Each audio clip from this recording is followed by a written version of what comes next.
देखो इस पेपर में, पेपर 1 आवर का है, 1 आवर में बहुत आसानी से हो जाता है। इनफैक्ट थोड़ा टाइम से पहले ही हो जाता है ये क्वेश्चन। 60 मार्क्स क्वेश्चन के पेपर के हैं पूरे। आप कैलकुलेटर इसमें लेकर जाओगे। प्रोडक्ट टेबल आपको इस पेपर में नहीं मिलेगा। प्रोडक्ट टेबल से इंफॉर्मेशन जो भी आपको रिक्वायर्ड होगी वो क्वेश्चन के साथ नीचे गिवन होगी। प्रोडक्ट टेबल से कुछ याद करके नहीं जाना है। प्रोडक्ट टेबल पेपर 2 में आपको मिला था, पेपर 1 में आपको मिलेगा, पेपर 4 में आपको प्रोडक्ट टेबल गिवन नहीं होता। प्रोडक्ट टेबल की भी जितनी वैल्यूज हैं, एटॉमिक मास हो गया, प्रोटॉन नंबर हो गया, वो आपको सब क्वेश्चन के साथ ही गिवन होगा, तो आपको जरूरत नहीं है प्रोडक्ट टेबल की इस पेपर में।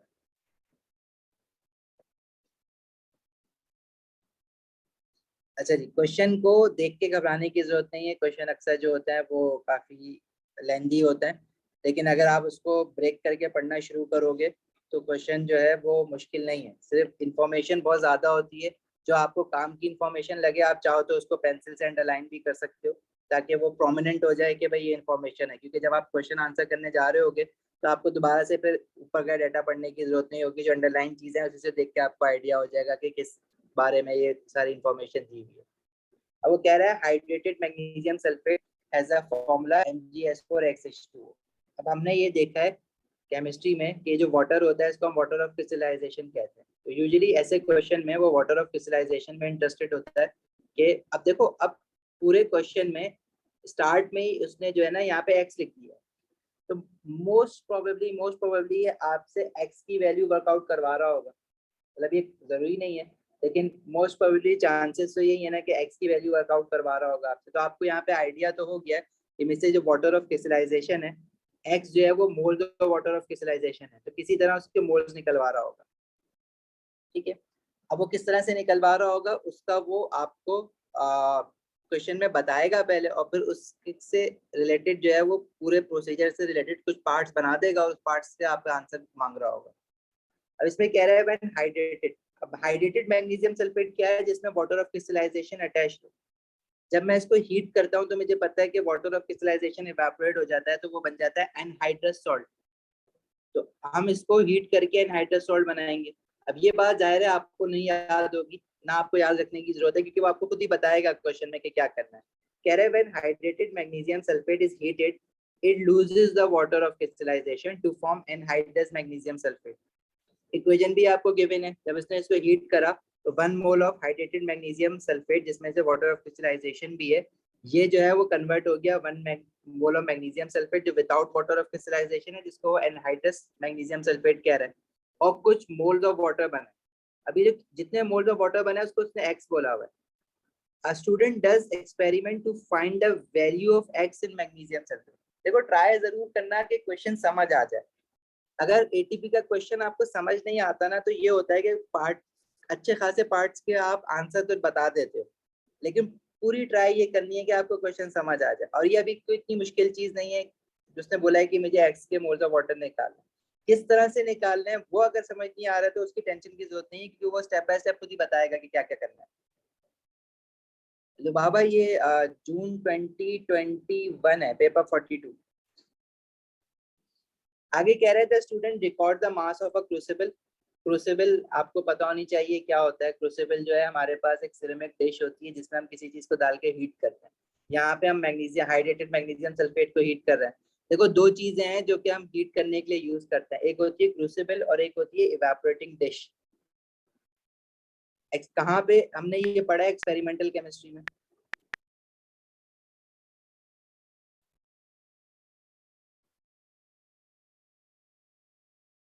एक्सपेरिमेंटल केमिस्ट्री में हमने सारे अपैरेटसेस देखे हैं, और एक्सपेरिमेंटल केमिस्ट्री के हैंडआउट में भी नीचे जो है वो हर अपैरेटस का यूज भी दिया हुआ है। तो क्रूसिबल इस तरह की होती है, और एक होती है इवेपोरेटिंग डिश। इवेपोरेटिंग डिश आप कहाँ यूज करते हो? जब आप इवेपोरेशन करवा रहे होते हो सॉल्ट सेपरेशन के वक्त।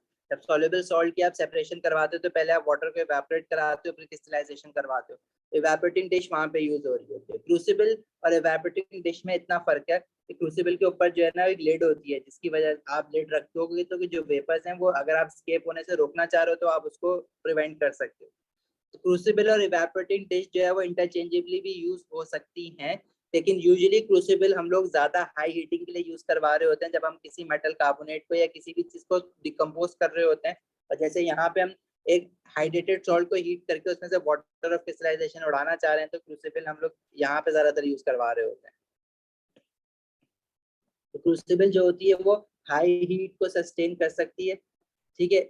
और इनफैक्ट क्रूसिबल जो होती है वो उसका जो शेप है वो इस तरह का है कि वो बेटर कंडक्टर होता है। अगर आप यहाँ पे फ्लेम पे रख के इसको हीट करवा रहे हो तो crucible is a better conductor, thermal conductor होता है जो कि हीट को अलाउ करता है।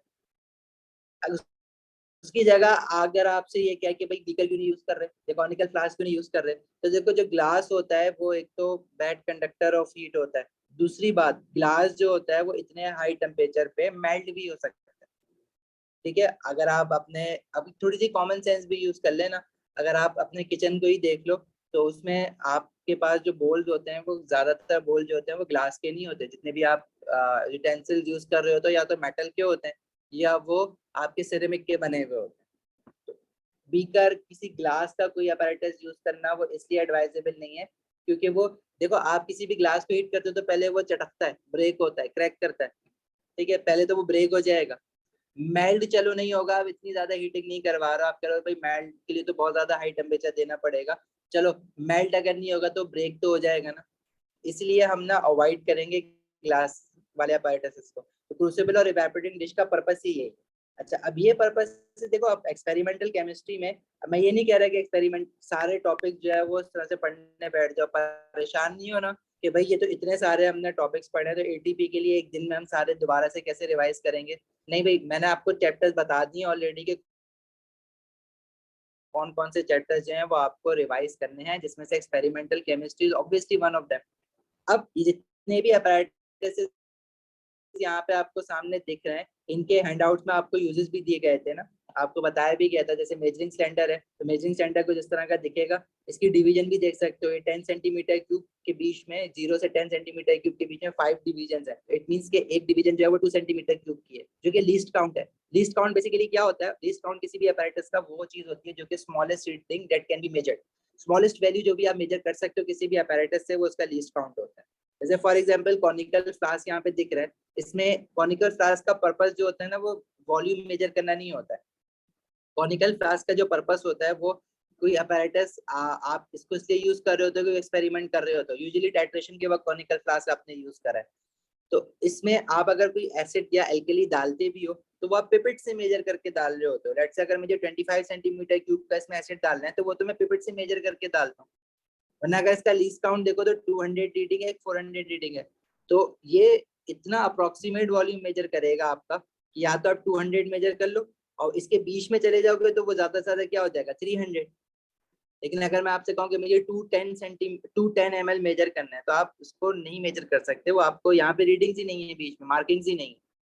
तो इसका पर्पस जो होता है वो वॉल्यूम मेजर करना होता नहीं है। हाँ ये अप्रोक्सीमेट आइडिया ऑफ वॉल्यूम दे देता है, लेकिन इसका पर्पस वॉल्यूम मेजर करना नहीं है। पर वॉल्यूम मेजर करना लिक्विड्स का किस चीज का पर्पस है, मेजरिंग सिलेंडर का है, बीकर का भी नहीं है, वो भी बहुत अप्रोक्सीमेट वॉल्यूम मेजर करता है। ब्यूरेट मेजर कर सकता है, ब्यूरेट जो है वो is a most accurate volume measuring apparatus of O level chemistry. Burette burette जो है वो सबसे ज्यादा 0.1 के लीस्ट काउंट पे जाके वॉल्यूम मेजर कर रहा होता है।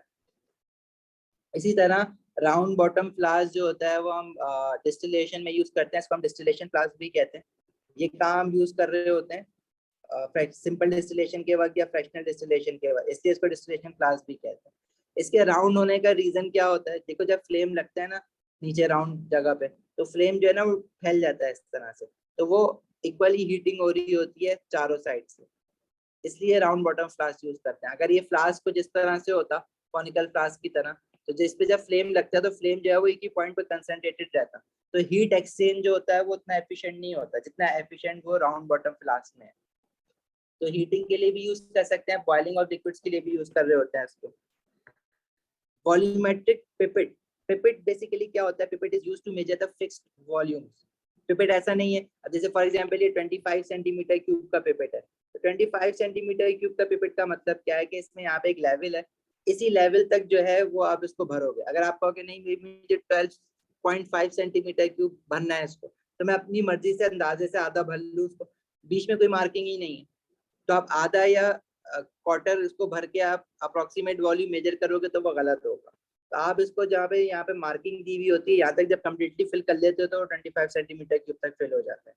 और पिपेट का बड़ा फ्रीक्वेंट क्वेश्चन ये बनता है कि इसके साथ कौन सा सेफ्टी अपैरेटस हम यूज करते हैं, तो इसके साथ हम सेफ्टी बल्ब यूज कर रहे होते हैं, क्योंकि पिपेट को भरने के लिए आप उसके ऊपर एक सेफ्टी बल्ब लगाते हो और उससे उसको सक इन करते हो। वरना दूसरा तरीका आपके पास क्या है कि आप स्ट्रॉ की तरह माउथ से सक्शन कर लो पिपेट की, जो कि डेंजरस है। अगर आप एसिड की सक्शन कर रहे हो इसमें, और अगर आपने सक्शन थोड़ी सी ज्यादा कर ली है तो वो आपके मुंह में चला जाएगा, तो एसिड कोरोसिव होता है। अभी कोई वॉल्यूमेट्रिक फ्लास्क और कॉनिकल फ्लास्क में डिफरेंस पूछा था, तो देखो कॉनिकल फ्लास्क जो होते हैं वो आपके पास इस तरह के होते हैं। वॉल्यूमेट्रिक फ्लास्क जो है वो बड़ा होता है, लॉन्ग नेक होती है। वॉल्यूमेट्रिक फ्लास्क के ऊपर एक कैप भी होता है। वॉल्यूमेट्रिक फ्लास्क का जो यूजुअली पर्पस होता है ना, वो ये होता है कि डाइल्यूशन पर्पसेस के लिए यूज हो रहा होता है। जैसे फॉर एग्जांपल आपके पास कोई कंसंट्रेटेड एसिड है, वो आपने इसमें डाला है, आप चाह रहे हो कि भाई इसको मैं डाइल्यूट कर दूं, इसमें पानी मिक्स कर दूं, तो आप इसमें जब पानी डालते हो तो आपने यहाँ पे आपको लेवल दिया हुआ होता है, जैसे 50 ml तक का लेवल है, तो यहाँ तक आपने इसमें पानी भर दिया। उसके बाद आप उसके ऊपर कैप लगाते हो, कैप लगाने के बाद वॉल्यूमेट्रिक फ्लास्क को अपसाइड डाउन करते हो, मतलब इन्वर्ट करते हो, उल्टा सीधा करते हो उसको नीचे। जैसे पानी की बोतल है ना, आप उल्टी करो फिर सीधी करो तो चीज मिक्स हो जाती है। तो आप वॉल्यूमेट्रिक फ्लास्क में कैप इसलिए दिया हुआ होता है कि आप जब उसको मिक्स करो तो वो प्रॉपरली मिक्स हो जाए। कॉनिकल फ्लास्क का ये पर्पस नहीं होता, कॉनिकल फ्लास्क डाइल्यूशन पर्पस के लिए यूज नहीं हो रहा होता। वॉल्यूमेट्रिक फ्लास्क में इसको नाम ग्रेजुएटेड फ्लास्क भी कहते हैं। इसमें हमारे पास जो होती है ना, एक ही रीडिंग होती है जो कि टोटल मार्किंग की होती है 50 ml, बीच में कोई मार्किंग्स नहीं होती है, मतलब ये वॉल्यूम मेजर करने के लिए यूज नहीं होता है। ठीक है, it is used to dilute the solution या कंसंट्रेशन। आप किसी prepare of solution of concentrated very accurately, मतलब अगर आपने डाइल्यूट करना है किसी को या उसकी कंसंट्रेशन आगे पीछे करनी है, तो पहले तो आप देख कैलकुलेट तो कर लो कि आप अगर मैंने इसमें 50 ml पानी डाल दिया तो कितना डाइल्यूट हो जाएगा, वो एक अलग बात है।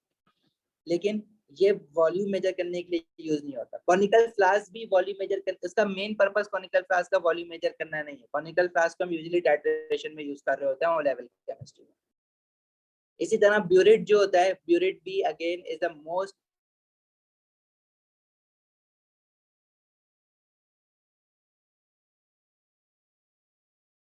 प्लेसेस। तो 0.1 डेसिमल प्लेस की एक्यूरेसी तक जाके कोई भी और ऐसा apparatus नहीं है जो कि वॉल्यूम मेजर कर सके सिवाय ब्यूरेट के। वो लिक्विड्स की वॉल्यूम की बात कर रहे हैं। ब्यूरेट को अभी मैंने पढ़ना बताया आपको कि ऊपर अगर 28 है नीचे 29 है, तो ये जो हमारा यहाँ पे जो लेवल आ रहा है लोअर मिनिस्टर जिसको हम कहते हैं, तो आप यहाँ पे जिस लेवल पढ़ोगे तो वैल्यू ऊपर से नीचे बढ़ रही है। तो अब देखो सबसे ऊपर रीडिंग जो है ना वो 0 है और लेट से यहाँ पे 20 है। तो ब्यूरेट इस तरह से मेजर करता है कि ब्यूरेट में से लिक्विड जो है वो नीचे से निकलता है। तो अगर आपने इसको 0 सेंटीमीटर क्यूब तक या 0 ml तक भर दिया है पूरा, इट मीन्स के कि अभी पूरा फुल हुआ है, तो इसमें 50 आखिर में नीचे 50 सेंटीमीटर क्यूब है, तो 50 सेंटीमीटर क्यूब का लिक्विड है। लेकिन जब आप उसको नीचे से लिक्विड निकालना शुरू करोगे, तो अगर तो वो 0 से लेट से 20 सेंटीमीटर क्यूब तक आ गया है, तो इट मीन्स आपने कितना लिक्विड नीचे से निकाल लिया है। 0 से फाइनल माइनस इनिशियल 20 माइनस 0 करोगे तो आपने यानी 20 सेंटीमीटर क्यूब का लिक्विड निकाल लिया। तो आप इसलिए पहले एक इनिशियल रीडिंग पढ़ते हो और लिक्विड निकालने के बाद आप एक फाइनल वैल्यू पढ़ते हो, उन दोनों को माइनस करते हो तो इतना वॉल्यूम आपने ब्यूरेट से निकाल लिया होता है। इसलिए इसकी रीडिंग जो है वो नीचे की तरफ बढ़ रही होती है। और it can measure volumes to up to 0.1 decimal places. तो आप हमेशा इसकी रीडिंग 0.1 लिखोगे। जैसे यहाँ पे 28.8 आ रही है, बल्कि तो आप यहाँ पे 28.8 ही लिखोगे। आपने इसको राउंड ऑफ करके 29 नहीं लिखना है। You have to write it to 0.1 decimal place, वरना उसका मकसद ही फौत हो जाएगा पूरा ब्यूरेट का। Then we have test tube. Test tube is हम लोग टेस्ट फॉर आयंस के लिए यूज कर रहे होते हैं जब हम कोई बहुत स्मॉल क्वांटिटी ऑफ लिक्विड्स हमें चाहिए होती है। अगेन मेजर नहीं करता है ये। इसमें टेस्ट ट्यूब में हम लोग लिक्विड डाल के अगर मैं चेक करना चाह रहा हूँ इसमें कौन सा कैटाइन या कौन सा एनाइन है और उसमें ऑब्जर्वेशन क्या आएगी, तो उसके लिए टेस्ट ट्यूब यूज कर रहे होते हैं। Then we have boiling tube. Boiling tube जो है हम लोग हीटिंग पर्पसेस के लिए यूज करते हैं किसी चीज को बॉईल करवाने के लिए। लेकिन देखो ये ना क्रूसिबल की तरह या इवेपोरेटिंग डिश की तरह सिरेमिक का नहीं बना हुआ होता, ये ग्लास का बना हुआ होता है। ये हाई टेम्परेचर विदस्टैंड कर सकता है, लेकिन इसको हाई टेम्परेचर विदस्टैंड करने के लिए इसका जो ग्लास होता है वो काफी थिक होता है।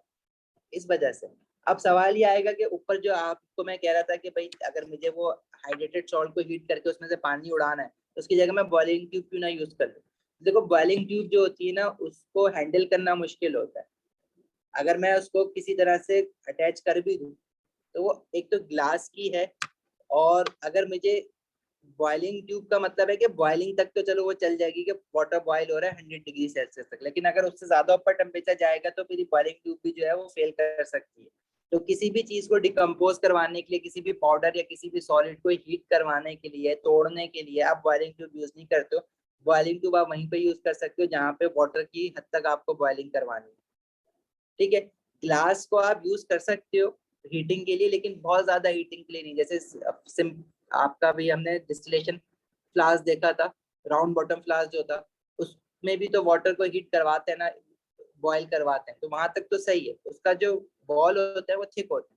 लेकिन जैसे बाकी अपैरेटसेस हैं, जैसे कॉनिकल फ्लास्क हो गया, बीकर हो गया, टेस्ट ट्यूब हो गया, उनको तो फ्लेम पे आप रखोगे तो ज्यादा देर फ्लेम पे रखोगे तो वो क्रैक कर जाते हैं। तो किसी भी पाउडर को हीट करवाने के लिए जब भी लिखा हुआ होगा तो आप क्रूसिबल की तरफ जाओगे, या अगर आपने सॉल्ट प्रिपरेशन करवानी है तो आप इवेपोरेटिंग डिश की तरफ जा रहे हो। फिर आपके पास गैस सिरिंज का काम क्या होता है, किसी भी अपैरेटस में, किसी भी एक्सपेरिमेंट में अगर गैस रिलीज हो रही है तो गैस सिरिंज जो है वो उस गैस को कलेक्ट करती है। गैस सिरिंज पे भी मार्किंग होती है, जैसे कि आपके अभी ब्यूरेट वगैरह पे देखी है, तो उन मार्किंग से कितना गैस का वॉल्यूम कलेक्ट हो गया वो भी रीड आउट कर सकते हो। तो गैस सिरिंज बनानी भी आनी चाहिए रेट ऑफ रिएक्शन में। इनफैक्ट ये पूरी चीज बनी भी है ना, तो ये रेट ऑफ रिएक्शन में बनाने के लिए आ भी जाता है कि हम किसी भी एक्सपेरिमेंट का अगर रेट ऑफ रिएक्शन मेजर कर रहे हैं और उसमें से लेट से गैस निकल रही है कार्बन डाइऑक्साइड, तो उसको हम कैसे कलेक्ट करेंगे वो बता दो। और रेट ऑफ रिएक्शन मेजर करने के लिए ऑब्वियसली स्टॉप वॉच होगा, जिससे हम देखेंगे कि भाई कितने टाइम में कितना गैस का वॉल्यूम कलेक्ट हुआ है। तो ये पूरा पैटर्न इनफैक्ट अक्सर बनाने के लिए भी आ जाता है। फिर सेपरेटिंग फनल, बेसिकली हम जब जब दो इमिसिबल लिक्विड्स हमारे पास होते हैं, immiscible liquids are those liquid do not mix, जो आपस में डिसॉल्व ना हो, जैसे कि वाटर एंड ऑयल, तो उसके लिए हम क्या करते हैं, इस तरह से सेपरेटिंग फनल होते हैं। दोनों सेपरेटिंग फनल बने हुए हैं, ये ए और बी दोनों टाइप के हो सकते हैं। जैसे वाटर जो होगा वो नीचे होता है, ऑयल जो होता है बीइंग लेस डेंस वो पानी के ऊपर आके जमा हो जाएगा। तो आप नीचे से इसका यहाँ से टैप खोलोगे, पहले वाटर निकाल लोगे, जैसे ही वाटर खत्म हो जाएगा आप टैप क्लोज कर दोगे तो ऑयल ले जाएगा उसमें सिर्फ ऊपर। That is separating funnel. इसका कोई इतना खास क्वेश्चन नहीं है। कंडेंसर जो है वो हम डिस्टिलेशन जब पढ़ेंगे तो डिस्टिलेशन में डिस्कस कर लेंगे। कंडेंसर जो है वो डिस्टिलेशन के वक्त लगाते हैं ताकि हम वेपर को ठंडा करके कंडेंस करके लिक्विड स्टेट में लेकर आ सकें।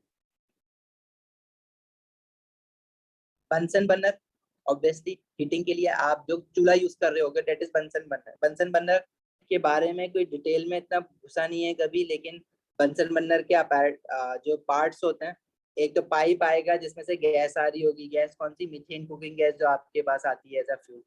उसके बाद बंसन बर्नर में यहाँ पे एक एयर होल होता है। एयर होल का काम क्या है, भाई जाहिर है कंबशन के लिए आपको ऑक्सीजन चाहिए ना, तो वो एयर जो है वो यहाँ से सकिन हो रही होती है।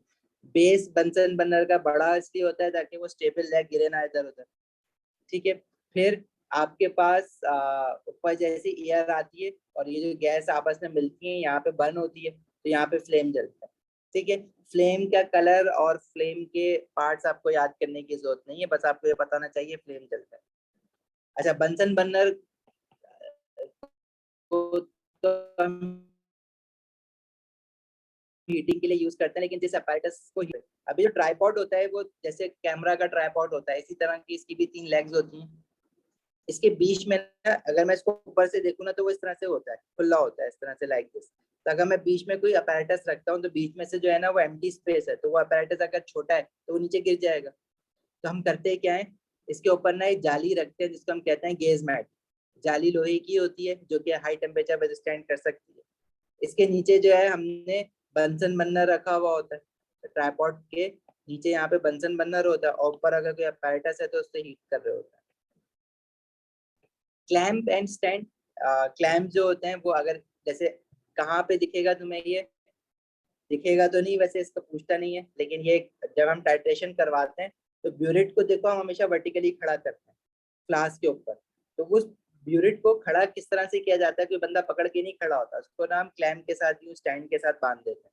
ठीक है, तो अब यहाँ पे इस स्टैंड में क्लैंप तो बहुत सारे हैं, A1 है, A2 है, तो एक वक्त में कोई एक ही क्लैम्प यूज कर रहे होते हैं, तो यहाँ पे बहुत सारे टाइप के क्लैम्प दिए गए, डिपेंड करता है आपने ब्यूरेट को पकड़ना है तो हम लोग ये वाला क्लैम्प यूज करते हैं, ऊपर वाला या नीचे वाला, डिपेंड करता है कि किस चीज को आपने पकड़ना है। तो अगर आपने, वैसे ये क्वेश्चन पूछेगा नहीं, बस मैं तुम्हें बता रहा हूँ कि यूज क्या है। Evaporating dish, again shallow dish to allow liquids to evaporate.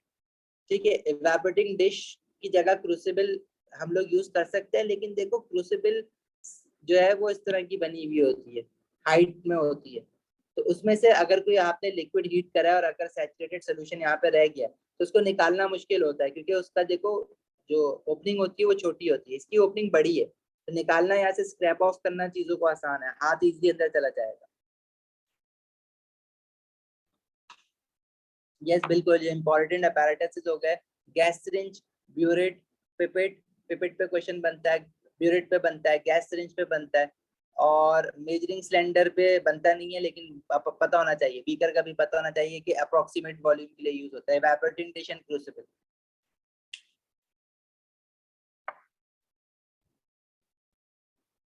Motor and पेसल, इसका कोई क्वेश्चन नहीं बनता है, ये जो क्रश करने के लिए चीजें, पाउडर है उसको क्रश करना है, सॉलिड पार्टिकल्स है क्रश करके पाउडर बनाना है।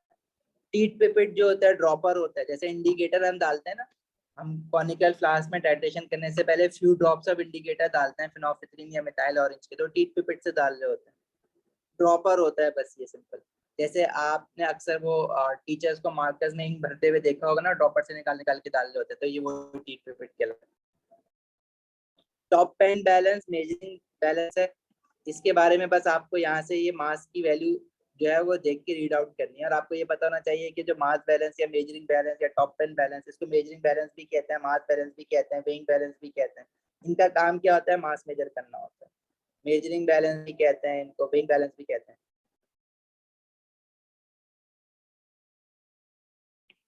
सिमिलरली स्पैचुला, चम्मच होता है केमिस्ट्री का, ठीक है। अब ये फ्लैट होता है, फ्लैट इसलिए होता है कि भाई अगर लेट से कोई बीकर है, बीकर में आपको पाउडर है और कॉर्नर पे पाउडर जो है वो जमा रह गया, तो घरों का जो चम्मच होता है वो तो कर्व होता है ना, ये स्ट्रेट होता है ताकि ये सीधा नीचे चला जाए और यहाँ से स्टेप ऑफ करके चीजें निकाल ले, ठीक है।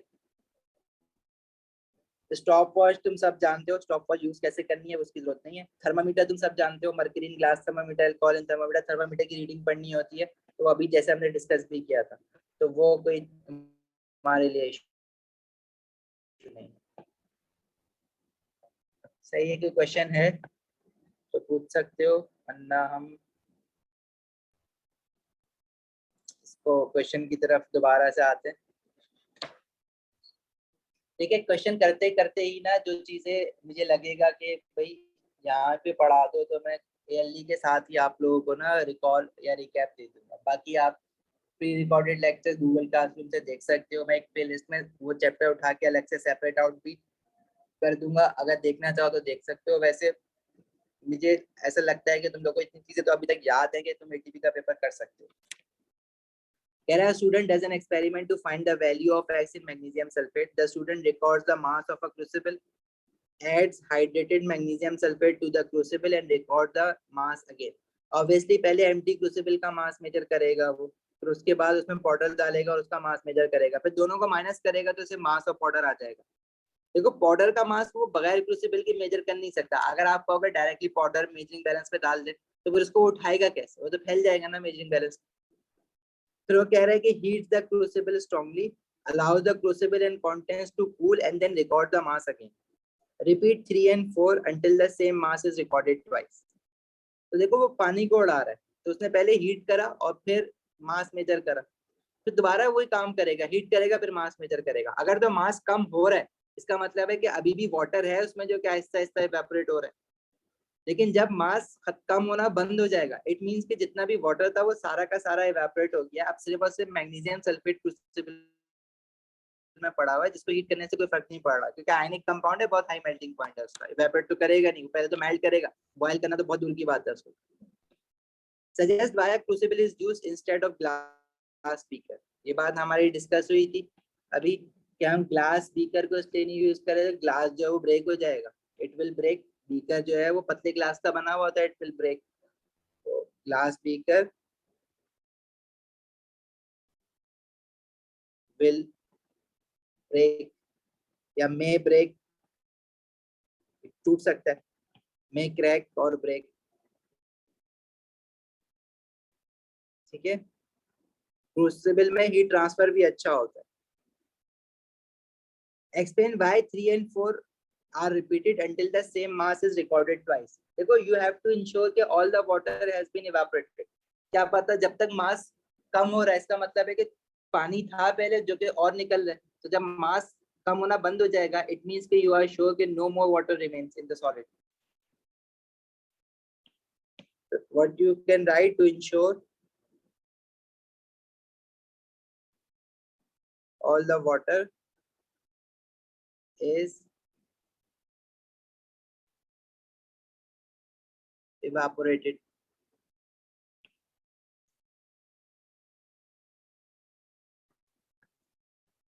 अच्छा, नेक्स्ट कह रहा है several students do the same experiment. देखो क्वेश्चन की डिपेंड करता है, 4 भी आते हैं, 5 भी आ रहे होते हैं, डिपेंड करता है लेंथ क्या है क्वेश्चन की, तो आगे पीछे हो सकता है। The students, several students do the same experiment with different initial masses. The results are shown in the table. Initial mass of magnesium sulfate XH2 water के साथ और final mass of magnesium sulfate without water. तो mass of water lost. तो भाई जो initial mass है उसमें से माइनस करोगे विदाउट वाटर वाला मास, तो मास ऑफ वाटर आ जाएगा जो कि लॉस हुआ है, इवेपोरेट हुआ है। इसने देखो 3-4 रीडिंग्स निकाल के भी लिखी है। अगर तुम्हें नहीं समझ आ रहा है कि भाई कैसे निकालना है, तो वो तुम जैसे पॉइंट दूसरी रीडिंग जो है वो 0.98 माइनस 0.48 करके देख लो। ये हमारे पास वैल्यू आ रही है 0.5, लेकिन उसने 0.5 नहीं लिखा है, उसने लिखा है 0.50। इट मींस कि you have to write every value to 2 decimal places, ठीक है। पार्ट 2 में टू अवॉइड एरर, नहीं देखो वो जो रिपीटेशन की है ना उसने, वो एरर अवॉइड करने के लिए नहीं किया, उसने रिपीटेशन इसलिए किया है क्योंकि 3 and 4 until the same mass is recorded twice means ये चेंजेस आ रहे हैं। अगर वो उसने रिकॉर्डेड ट्वाइस नहीं लिखा हुआ था तो तुम तो ये कह सकते थे कि हाँ भाई रिपीट इसलिए कर रहा है ताकि वो कंफर्म हो जाए कि सही कर रहा है या नहीं कर रहा, क्या एवरेज लेने के लिए वो कर रहा है। लेकिन जब वो एक देखो, आप खुद सोचो ना, अगर आपने हीट करा, आपने कहा कि भाई मुझे इसमें से पानी उड़ाना है, तो क्या आपको कंफर्म हो गया कि सारा का सारा पानी उड़ गया?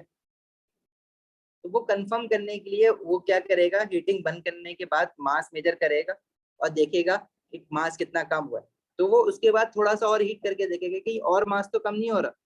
जब उसने थोड़ा सा और हीट करा तो उसने देखा भाई और मास कम हो रहा था, मतलब अभी तो सारा का सारा वाटर इवेपोरेट नहीं हुआ है, तो और हीट करने के बाद वो फिर देखेगा कि मास क्या है, तो उसके बाद वो दोबारा हीट करेगा, और जब उसके पास मास डिक्रीज होना बंद हो जाएगा, इट मींस के सारा का सारा वाटर इवेपोरेट हो गया। तो यहाँ पे एरर की वजह से वो रिपीट नहीं कर रहा 3 and 4, मतलब वो ऑब्जर्वेशन इसलिए रिपीट नहीं कर रहा है कि एवरेज लेगा और एक्यूरेट आंसर बताएगा, वो इसलिए रिपीट कर रहा है क्योंकि उसको कंफर्म नहीं हुआ कि सारा का सारा पानी इवेपोरेट हुआ या नहीं हुआ, इसलिए वो दोबारा करके देख रहा है हीट कि क्या पता मास में कमी है जो कि आ रही थी। सही है तो बाबा। अच्छा, अब यहाँ पे उसने ऑलरेडी आपको रीडिंग निकाल के दिए, मतलब दोनों वैल्यूज को माइनस कर रहा है ना, तो आपने जो है वो आपने भी यही काम करना है, दो वैल्यूज उसने लिखा हुआ है कंप्लीट द टेबल, बस you have to make sure कि 0.2 डेसिमल प्लेसेस तक आंसर जरूर लिखना। ऐसा ना हो कि आप 1 डेसिमल प्लेस लिख के आ जाओ तो आपने बेशक वैल्यू सही निकाली है लेकिन आंसर गलत आ रहा हो। जैसे 0.27 और 2.04 को माइनस किया 1 से तो ये आ रहा है 1.0, ठीक है। फिर वो कह रहा है on the grid plot the final mass of magnesium sulphate against the mass of water lost. देखो वाई एक्सिस पे उसने क्या लिया हुआ है, मास ऑफ मैग्नीशियम सल्फेट, और एक्स एक्सिस पे लिया हुआ है मास ऑफ वाटर लॉस्ट। आपने कुछ नहीं करना, आपने सिर्फ ग्राफ प्लॉट करना, ठीक है। Plot the final mass, plot करना है, सिर्फ कोऑर्डिनेट्स बनाना है, लाइन बनाने के लिए भी नहीं बोला अभी उसने, क्या पता आगे बोले, लेकिन अभी उसने सिर्फ ये बोला है कि सिर्फ प्लॉट करना है, पॉइंट्स बनाने, कोऑर्डिनेट बनाना है। तो कोऑर्डिनेट आप दो तरीकों से बनाते हो, कुछ लोग यू बनाते हैं, कुछ लोग क्रॉस बनाते हैं, जैसे भी आपको आता है, बस आपकी पेंसिल बड़ी शार्प होनी चाहिए। एक्स एक्सिस पे मास ऑफ वाटर है, मतलब जो आपका एक्स कोऑर्डिनेट है वो मास ऑफ वाटर है, तो जो पहला कोऑर्डिनेट बनेगा वो क्या बनेगा 0.27, 0.52। वाई एक्सिस पे मास ऑफ मैग्नीशियम सल्फेट है, सॉरी 52 नहीं 0.25, ऑर्डर ऑफ क्रिस्टलाइजेशन नहीं, नीचे वाली है, ये y एक्सिस पे, x एक्सिस पे, तो 0.27 और 0.25। अब देखो यहाँ पे ज्यादा से ज्यादा मसला क्या हो सकता है, आपको उसने एक्सिस पे स्केल सेट करके दिया हुआ है, ज्यादा से ज्यादा प्रॉब्लम ये हो सकती है कि आप उसको भी रीड ना कर पा रहे हो। देखो अगर मैं एक डिवीजन देखूं तो 0 से 0.2 के बीच में कितने स्मॉल बॉक्सेस हैं, 10 स्मॉल बॉक्सेस हैं। तो आपको अगर एक स्मॉल बॉक्स मालूम करना है कितने का है, तो आप 0.2 minus 0 divided by 10 small boxes में डिवाइड बाय 10 कर, आपको एक स्मॉल बॉक्स की वैल्यू पता लग जाएगी जो कि 0.02 है। उसके हिसाब से देखो प्लॉट कर लेना। इसी तरह y एक्सिस पे भी बिल्कुल यही वाला स्केल सेट है, तो मतलब y एक्सिस पे भी one small box is equal to 0.02 और x एक्सिस पे भी one small box is equal to 0.02। आपने जो पहला कोऑर्डिनेट बनाना है उसका x एक्सिस है 0.27। अब 0.27 कहाँ पे मैं बनाऊं x एक्सिस पे, तो उसके लिए देखो एक बार ये समझ लो, ये बात आज चीज आपको फिर मुश्किल नहीं करेगी। या तो आप अगर मैथ्स आपकी अच्छी है, आपने ग्राफ प्लॉट करे हुए, तो उसमें उन लोगों को तो प्रॉब्लम नहीं होगी। अब मुझे पता है 0.27 0.2 के तो आगे ही होगा ना। अब 0.2 और 0.4 के बीच में जो 5 बॉक्सेस हैं वहां पे 0.3 आ रहा होगा। तो अब एक स्मॉल बॉक्स है 0.02 के बराबर, तो मतलब अगर मैं 0.2 में 0.02 ऐड करता हूँ, 0.2 में 0.02 एक बार ऐड करोगे तो वो बन जाएगा 0.22। तब एक बॉक्स जो है वो 0.22 के बराबर है, जैसे 0.2 आगे क्या आएगा 0.24, 0.26, 0.28, तो 0.27 जो होगा वो 0.26 और 0.28 के बीच में आएगा ना, जैसे 0.26 जैसे 0.28, तो वो बीच में कहीं आएगा।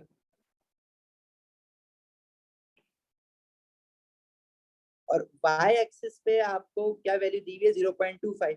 अब 0.25 जो होगा, अब देखो तुम्हें y एक्सिस का भी स्केल वैसा ही है 0.22 पहला बॉक्स, जैसे 0.22 और फिर दूसरा बार 0.24 पे 0.26, तो वो 0.24 0.26 के बीच में कहीं आएगा। आप बेशक चाहो स्केल रख के ये काम कर लो या पेंसिल से डॉटेड लाइन बना लो, बाद में मिटा देना। तुम्हें ये पता लग गया कि जो मेरा कोऑर्डिनेट आ रहा है ना वो इधर आ रहा है, लाइक दिस। ये कोऑर्डिनेट आपको प्लॉट करना है। अभी बार बार स्क्रीन मुझे छोटी बड़ी करनी पड़ गई। हाँ भाई, ग्राफ प्लॉट कर सकते हो, गड़बड़ तो नहीं करोगे। ग्राफ के लिए प्रैक्टिस करनी होगी और हार्ड कॉपी पे प्रैक्टिस करना है, ये सिर्फ ओरल करके नहीं जाना। 5-6 ग्राफ प्रैक्टिस कर लो तो मैं आ जाए। हम लोगों ने इतना मैथ्स में ग्राफ बनाया बहुत है।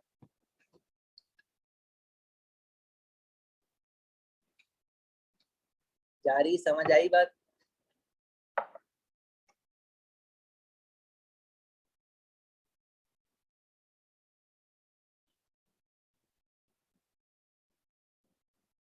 तो ग्राफ हम आगे अभी पूरा प्लॉट नहीं कर रहे, बाकी ग्राफ आप पूरा प्लॉट कर सकते हो।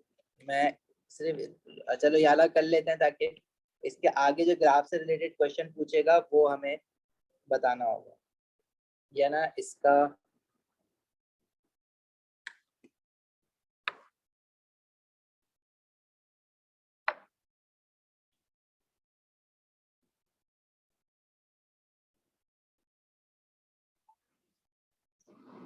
अच्छा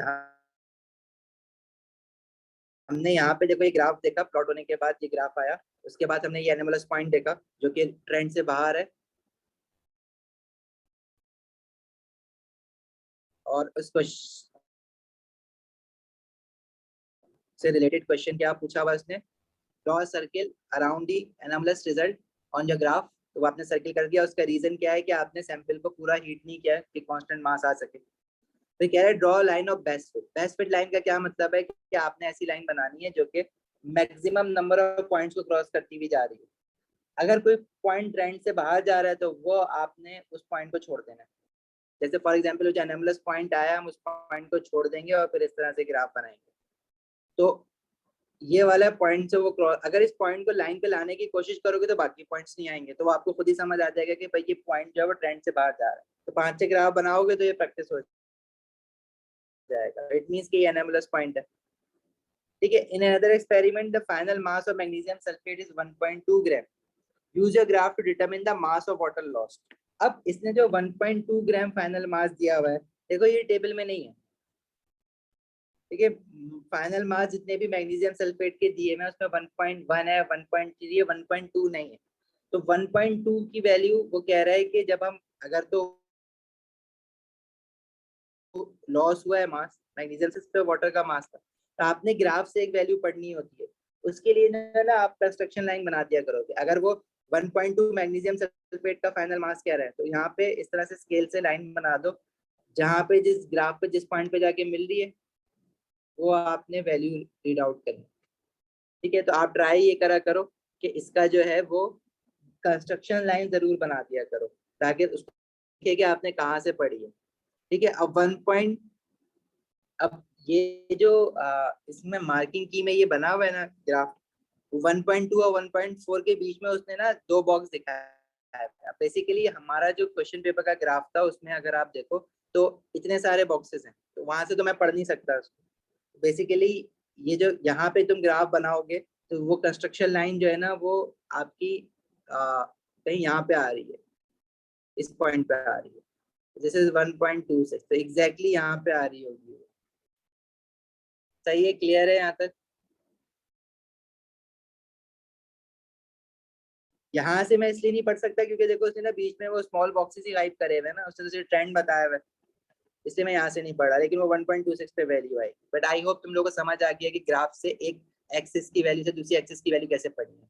बिल्कुल जैसे लाइन मैथ्स में बेस्ट फिट बनाते हैं। अगर तो इस तरह का वैसे क्वेश्चन आता नहीं है कि ऊपर और नीचे पॉइंट्स कितने छुट रहे हैं, वो लेवल में नहीं पूछता, वो लेवल में पूछता है, ऐसी बात है। लेकिन अगर इस तरह का भी क्वेश्चन आ जाए कि कुछ पॉइंट्स ऊपर हैं कुछ पॉइंट्स नीचे हैं, तो आपने इक्वल नंबर ऑफ पॉइंट्स ऊपर लाइन के और इक्वल नंबर ऑफ पॉइंट नीचे छोड़ने होते हैं। ठीक है, लेकिन यहाँ पे ज्यादातर ग्राफ्स ऐसे होते हैं कि सारे के सारे पॉइंट जो है वो एक ही लाइन पे आ जाते हैं, सिर्फ एक पॉइंट जो होता है वो कुछ ज्यादा ही आउट जा रहा होता है। अगर आप इस पॉइंट को जो कि एनोमलस पॉइंट है उसको किसी तरह से इंक्लूड करने की कोशिश करो अपने ग्राफ पे, तो वो जो लाइन बनेगी आपकी वो बहुत ही अजीब सी बन रही होगी। तो हमें ना इस तरह से नहीं करना होता कि इस पॉइंट को भी जो है मुझे किसी भी हाल में इंक्लूड करना है, ऐसे हमें करना नहीं है। सही है लुबाबा? अगर आप इसको बोलोगे भाई ये भी पॉइंट हमें इंक्लूड करना है, तो फिर जो आप लाइन बना रहे होगे ना वो आपको जिस तरह से बना रहे होगे वो भी बेस्ट फिट लाइन नहीं है। ठीक है, वो जो मैथ्स में आपके पास क्वेश्चंस आ रहे होते हैं ना वो आपके पास बहुत कम कम डिफरेंस होता है उसमें, इसलिए आप सारे उसमें भी अगर आप एक पॉइंट को देखो जो बहुत ही अलग जा रहा है तो उसको भी एनामलस पॉइंट मानते हैं। लेकिन यहाँ पे बाकी ज्यादा 99% क्वेश्चन में आज तक ऐसे ही आया है कि सारे के सारे पॉइंट पूरे के पूरे की लाइन पे आ रहे होंगे सिवाय एक पॉइंट। तो यहाँ पे आपको केमिस्ट्री में इतना मुश्किल नहीं होगा मैथ्स की तरह कि आप बेस्ट फिट लाइन बनाने के लिए सारे कुछ पॉइंट ऊपर छोड़ो कुछ पॉइंट नीचे छोड़ो, तो आप जबरदस्ती एनामुलस पॉइंट को भी लेबल करने की कोशिश कर रहे हो। और यहाँ पे हर पार्ट में वो आगे यही पूछता है कि वो एनामुलस पॉइंट बताओ। तो इस तरह से होता नहीं है यहाँ पे कि हमें जबरदस्ती जो है ना वो एनामुलस पॉइंट को भी बेस्ट फिट लाइन के अंदर लेकर आ। तो बाकी सारे पॉइंट सारा की खुद ही लाइन के ऊपर आ जाएंगे, तो वो आपको मसला मैथ्स वाला यहाँ पे नहीं होगा। सही है, इसका आंसर आपने निकाला, दिस इज 1.26 ग्राम। अब calculate the number of moles of water in your answer. अब आपने मास निकाल लिया है, आपसे नंबर ऑफ मोल्स मांग रहे हैं। ठीक है, you know how to find the number of moles, mass over molecular mass. आपने मास निकाला है, ये वाटर का निकाला है ना, तो वाटर का एमआर निकाल के डिवाइड कर दो इस मास। वाटर का एमआर होता है 18, तो इससे तो सिंपल क्वेश्चन तो हो ही नहीं सकता कोई। तो आपको 1.2 ग्राम मैग्नीशियम सल्फेट में वाटर का 1.26 मास है और उसके यहाँ पे आपको मोल्स पता लग गया है 0.07 है। तो 1.2 gram of magnesium sulphate contains 0.01 मोल। मतलब इस 1.2 ग्राम मैग्नीशियम सल्फेट में जो पानी है वो कितना है, 1.26 ग्राम। और उस वाटर के जो मोल्स हैं वो कितने हैं, 0.07 मोल। क्या हम ये नहीं कह सकते कि one instead of writing mass to mass क्या हम direct moles to moles compare नहीं कर सकते? मतलब मैं ये भी तो कह सकता हूँ कि 0.01 मोल मैग्नीशियम सल्फेट में वाटर कितना है, water of crystallization 0.07 mole water. तो आपसे एक्स की वैल्यू पूछ रहा है। तो देखो एक्स की वैल्यू कब है, जब हम इसका फॉर्मूला लिखते हैं, वो मैंने आपको शुरू में बताया था ना कि मैग्नीशियम सल्फेट के 1 मोल की बात कर रहा है कि 1 मोल ऑफ मैग्नीशियम सल्फेट में x मोल्स ऑफ वाटर है। यहाँ पे 0.01 मोल ऑफ मैग्नीशियम सल्फेट में 0.07 मोल ऑफ वाटर है। तो 1 मोल में कितना होगा, 0.01 मोल मैग्नीशियम सल्फेट में अगर 0.07 मोल ऑफ वाटर है, तो आपने इस 0.01 को 1 बनाना है। तो 1 मोल में कितना होगा, बस सिंपल। तो this would be equals to 7। मतलब मैग्नीशियम सल्फेट के साथ जो वाटर ऑफ क्रिस्टलाइजेशन के मोल्स हैं वो 7 moles of water of crystallization. यहाँ पे x क्या है, वैल्यू 7।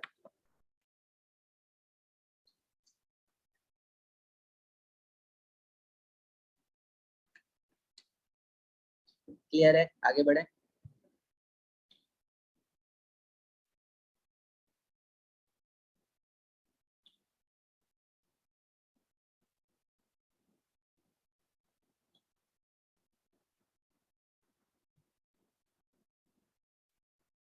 अच्छा जी, next question is about test for ions, a solution containing 2 different cation and 1 A9.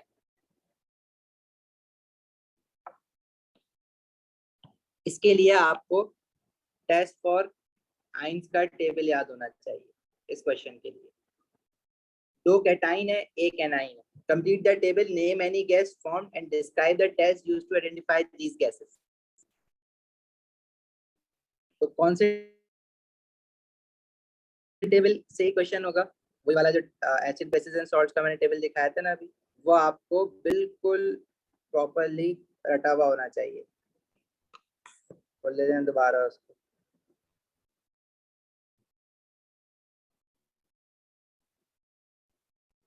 इस टेबल शुरू में कह रहा है कि add aqueous sodium hydroxide to the solution in a boiling tube, a pale green ppt precipitate forms। ठीक है जी। Conclusion वाले कॉलम में ना उसने ब्लैंक करा हुआ है, मतलब कुछ नहीं लिखना है यहाँ। फिर कह रहा है to the same boiling tube continue adding aqueous sodium hydroxide until in excess. हमें पता है टेस्ट फॉर आयंस हम किस तरह से चेक करते हैं। ये कैटाइन का टेस्ट कर रहा है बेसिकली, सोडियम हाइड्रोक्साइड हम कैटाइन के टेस्ट के लिए यूज करते हैं ना। तो हम लोग क्या करते हैं, जैसे अगर मेरे पास मुझे कैटाइन के टेस्ट करने के लिए 2 तरीके हैं, या तो मैं सोडियम हाइड्रोक्साइड यूज करूंगा एक्वस सोडियम हाइड्रोक्साइड, या मैं एक्वस अमोनिया यूज करूंगा। अगर मैं एक्वस सोडियम हाइड्रोक्साइड यूज कर रहा हूँ तो पहले मैं फ्यू ड्रॉप्स डालूंगा एक्वस सोडियम हाइड्रोक्साइड के, मतलब थोड़ा सा डालूंगा। उसके बाद कुछ एक ऑब्जर्वेशन आएगी, जैसे एल्यूमिनियम आयन अगर है तो वाइट पीपीटी देगा। फिर मैं फ्यू ड्रॉप्स डालने के बाद एक्सेस सोडियम हाइड्रोक्साइड डालूंगा। एक्सेस डालने का क्या मतलब है कि मैं मजीद 10-12 ड्रॉप्स और डाल दूंगा, डालता रहूंगा जब तक कि कोई चेंज ना दिखे। अगर तो चेंज आ रहा है, अगर क्या पता कोई चेंज आए ना, डालते रहेंगे ड्रॉप, थोड़ा सा हिलाते रहेंगे बॉइलिंग ट्यूब को या टेस्ट ट्यूब। अगर व्हाइट पीपीटी बनने के बाद दोबारा गायब हो जाता है, सॉल्युबल इन एक्सेस हो जाता है, इट मींस कि एल्यूमिनियम आयन है। इसी तरह अभी हम बात करें पेल ग्रीन पीपीटी, वो कह रहा है, ठीक है। तो पेल ग्रीन पीपीटी तो कहीं नहीं लिखा हुआ, लेकिन ग्रीन पीपीटी जरूर लिखा हुआ है 2 जगह पे, क्रोमियम आयन के साथ और आयरन 2 पॉजिटिव आयन के साथ। क्या फर्क है दोनों में, जब सोडियम हाइड्रोक्साइड डालते हो तो क्रोमियम आयन के साथ जो ग्रीन पीपीटी होता है वो एक्सेस में सॉल्युबल हो जाता है, और आयरन 2 पॉजिटिव आयन के साथ इनसॉल्युबल रहता है। तो अगर वो ग्रीन पीपीटी बनने के बाद एक्सेस सोडियम हाइड्रोक्साइड डालने के बाद डिसॉल्व होकर दोबारा गायब हो जाएगा और ग्रीन सोल्यूशन आ जाएगा, इट मींस क्रोमियम आयन है। और अगर तो ग्रीन पीपीटी एक्सेस डालने के बाद इनसॉल्युबल रहेगा, जैसा पीपीटी है वैसा ही रहेगा, गायब नहीं होगा, इट मींस कि Fe2 पॉजिटिव आयन है। ठीक है, तो ये बहुत अच्छी तरह आपको याद करना है। पार्ट 1 अनस किस चीज का पार्ट 1 कह रहे हो, पार्ट 1 में तो कोई क्वेश्चन उसने पूछा ही नहीं है ना।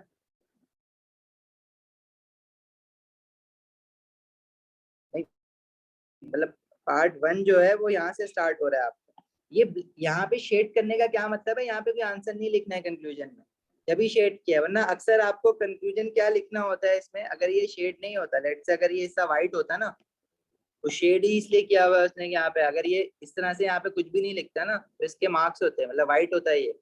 तो जब भी आपके पास कोई ग्रीन कलर या कोई भी कलर्ड कंपाउंड आ रहा होता है, कलर्ड पीपीटी आ रहा होता है, व्हाइट नहीं आ रहा होता, तो आप हमेशा आंसर में लिखते हो कि transition metal ion is present.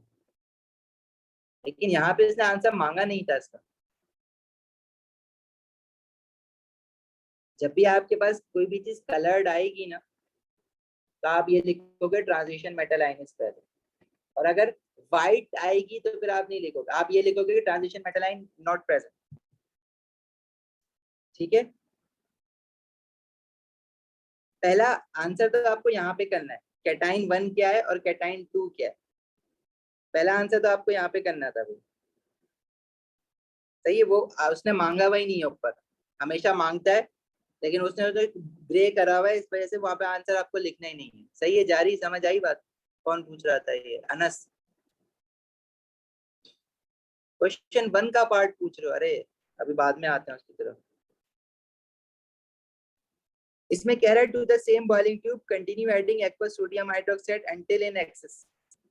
तो क्या हुआ एक्सेस में डालने पे, उसने ऑब्जर्वेशन लिखी हुई है। आपको ऑब्जर्वेशन भी याद होनी चाहिए, कंक्लूजन भी याद होना चाहिए। कह रहा है green PPT dissolves to form a green solution.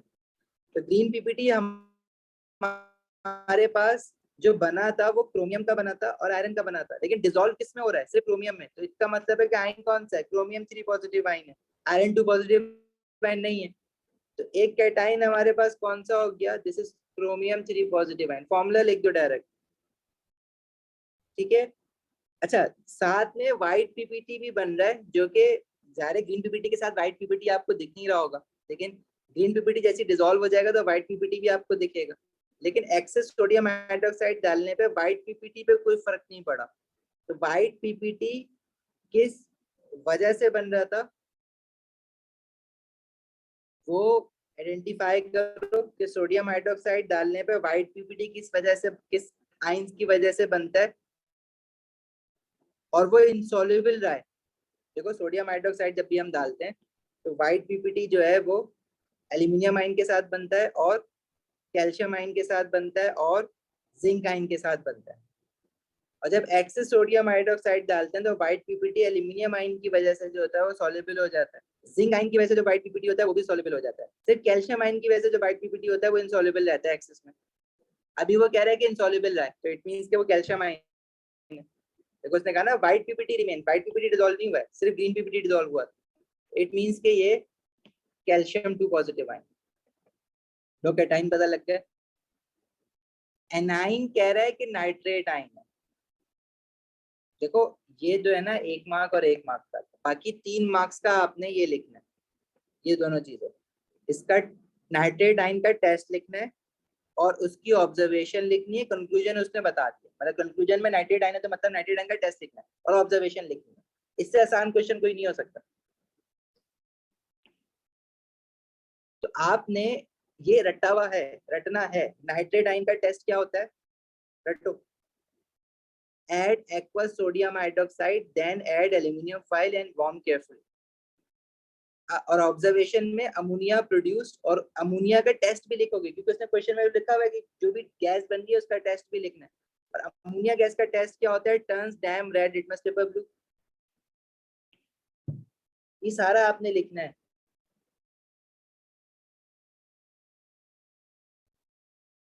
तीन मार्क्स मिलेंगे इसको, लेकिन ये रटा हुआ होगा तो आप लिखोगे। इसमें आपने क्या लिखना है? Add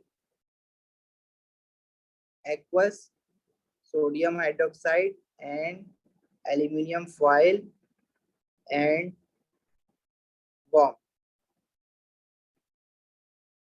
gas produced which turns damp red litmus paper blue।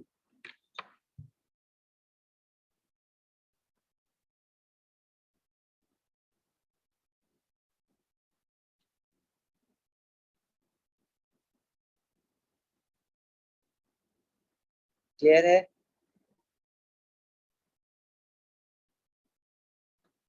Nitrate आइन की ऊपर वाली लाइन में क्या लिखा है? देखो यहाँ पे तो कुछ मांगा हुआ उसने नहीं है उसका। देखो हमारे पास उसने सिर्फ टेस्ट का रिजल्ट मांग, टेस्ट का कंक्लूजन तो उसने दिया हुआ है नाइट्रेट आइन है। अच्छा कोई दूसरा एनाइन हमारे पास इसलिए नहीं है क्योंकि उसने लिखा हुआ है सिर्फ वन एनाइन है, तो मैं कोई दूसरा एनाइन लिखूंगा नहीं। कैटाइन दो थे वो क्रोमियम आइन और कैल्शियम आइन, लेकिन एनाइन जो है ना वो एक ही है। ठीक है, तो वहां पे वो जो लाइन दी हुई है उसमें कुछ हमें नहीं लिखना है, कुछ लिखना बन नहीं रहा है हमारा।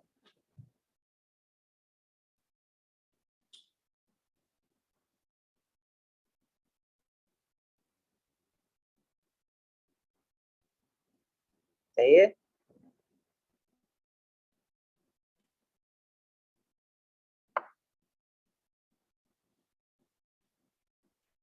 चलें आगे।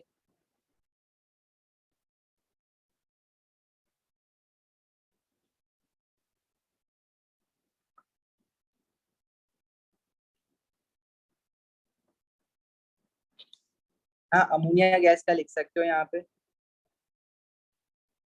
अच्छा यहाँ पे नहीं लिखा हमने, सिर्फ गैस लिखा है ना, हाँ यहाँ अमोनिया लिखो, वरना मैं यूजली यहाँ पे लिख देता हूँ गैस प्रोड्यूस्ड और ब्रैकेट में लिख देता हूँ। ठीक है, यहाँ भी लिख दोगे तो मार्क्स मिल जाएंगे। यहाँ लिख दो अमोनिया गैस, अमोनिया लिखना है। ठीक है, वो मैं मिस कर गया हूँ लिखना, लेकिन अमोनिया लिखना है, उसका भी मार्क है यहाँ पे।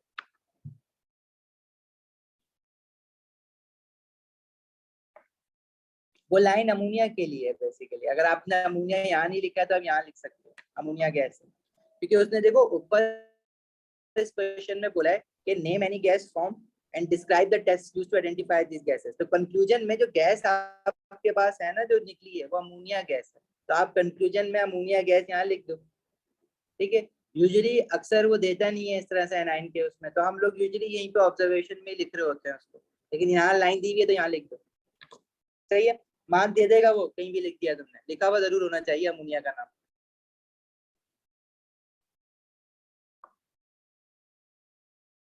चलें आगे बढ़े।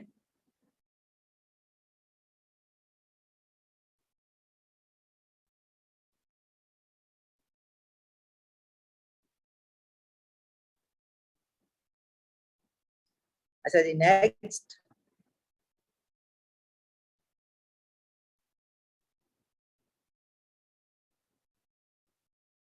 कह रहा है कि अमोनियम सल्फाइड।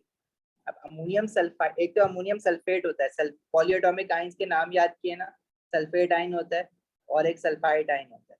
अच्छा सल्फाइड आइन का टेस्ट भी जो है वो पूछने लग गया है। वैसे तो उसने वो 2023 के सिलेबस से आगे डाला हुआ है, लेकिन वो अब पूछने लग गया है बीच में। तो आपने सल्फाइड आइन का टेस्ट भी याद रखना है, वो जो फाइल भेजी थी उसमें सल्फाइड आइन का टेस्ट लिखा हुआ है, तो वो भी याद करना, वो पूछता है। ठीक है, वो मैं बता भी देता हूँ अभी, और उसमें मैंने फाइल में लिख भी दिया, क्योंकि 2022 का जो सिलेबस उसने हमें अपडेट दिया था ना, उसमें देखो कहीं भी सल्फाइड आयन टेस्ट में नहीं डाला है, लेकिन 2023 से ऑनवर्ड जो सिलेबस आना है उसमें से सल्फाइड आयन डाला हुआ है, लेकिन उसने पूछना पहले से स्टार्ट कर दिया है। तो अब ये ऐसी बहुत सारी चीजें नहीं है, सल्फाइड आयन का टेस्ट है, ब्रोमाइड आयन का टेस्ट है, जो कि मैंने एक फाइल में कंपाइल करके दिया हुआ है, वो मैं दोबारा शेयर कर देता हूँ, जिसमें कलर्स हैं और टेस्ट फॉर आयन है, तो वो भी आपको याद रखना है। अच्छा कह रहा है ammonium sulphide is a water soluble compound, aqueous sodium sulfide, aqueous ammonium sulfide, sorry, aqueous ammonium sulfide is slowly oxidized by oxygen in air. This means aqueous ammonium sulfide will also contain some sulfate ions. Describe a series of tests and the observation to show the presence of ammonium ion. Ammonium आइन का test लिखना है और उसकी observation, sulphide आइन SO3 2 negative होता है और सल्फेट आइन SO4 2 नेगेटिव होता है, इसका टेस्ट लिखना और observation. It must be clear in your answer which ion is identified by each test. तो आपने तीनों के अलग अलग टेस्ट लिखना है 6 मार्क्स के। ठीक है, मतलब 2 मार्क्स सबके टेस्ट लिखने के लिए। तो सल्फेट आइन का टेस्ट लिखना है, फिर आपने सल्फाइड आइन का टेस्ट लिखो और फिर अमोनियम आइन का टेस्ट लिखो। चाहो तो इस तरह से हेडिंग डाल दो, नाम लिख दो उनके या फॉर्मूला लिख दो, सल्फेट आइन, सल्फाइड आइन और अमोनियम आइन। ठीक है।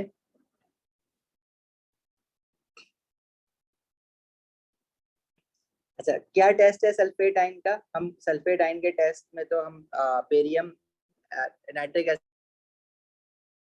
एसिड डालते हैं और फिर बेरियम नाइट्रेट डालते हैं। ये तो यहाँ पे लिखा हुआ है, acidify with dilute nitric acid then add aqueous barium nitrate, इससे व्हाइट पीपीटी बनता है insoluble in excess dilute nitric acid.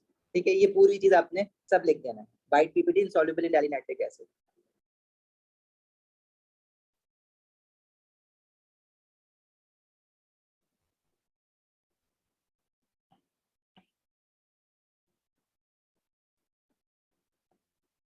Acidify with dilute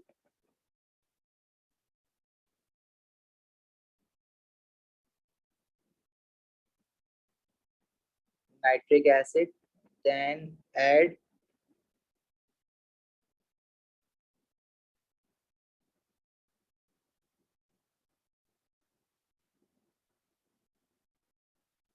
aqueous barium nitrate, white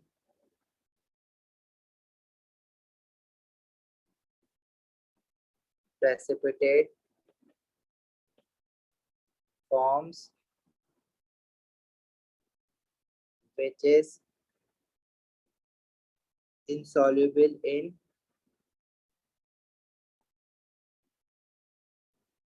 excess acid।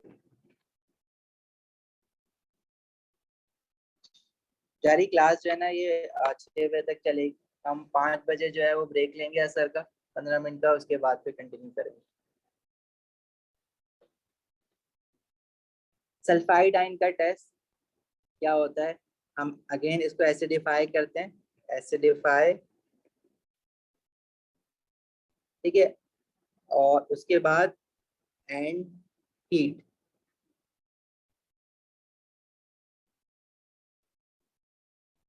अच्छा, बेसिकली हम इसमें ना सल्फर डाइऑक्साइड गैस डाल रहे होते हैं।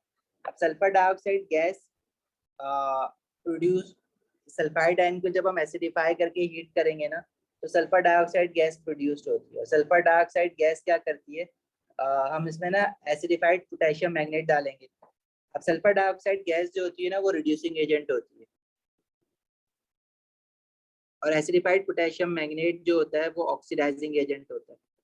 तो अगर एसिड सल्फर डाइऑक्साइड गैस का तो कलर कलर जो होता है वो कलरलेस होता है। तो आपको पता कैसे चलेगा कि सल्फर डाइऑक्साइड गैस आ रही है? अगर KMnO4 का कलर पर्पल से कलरलेस हो जाएगा तो इट मींस के सल्फर डाइऑक्साइड गैस प्रोड्यूस्ड हुई है, और अगर सल्फर डाइऑक्साइड गैस प्रोड्यूस्ड हुई है तो इट मींस के सल्फाइड आयन प्रेजेंट है। इसमें आगे क्या लिखोगे? Sulphur dioxide gas SO2 gas produced turns acidified potassium magnet 7 from purple to colorless।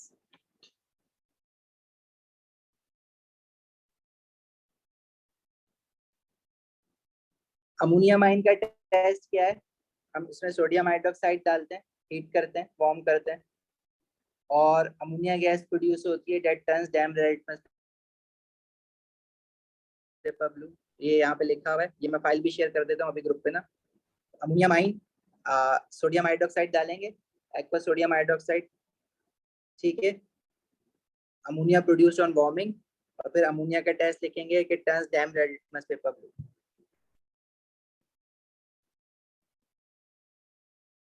हाँ, एसिडिफाई के बाद add KMnO4 and heat, heat जरूर लिखना, वार्म या हीट जरूर लिखना, तब प्रोड्यूस होती है। इसमें लिखोगे ऐड एक्वस सोडियम हाइड, देखो फॉर्मूला भी लिख सकते हो, पूरा नाम भी लिख सकते हो। सोडियम हाइड्रोक्साइड का फॉर्मूला लिखना चाहो फॉर्मूला लिख दो, add aqueous sodium hydroxide and form ammonia gas produced, which turns damp red litmus paper blue.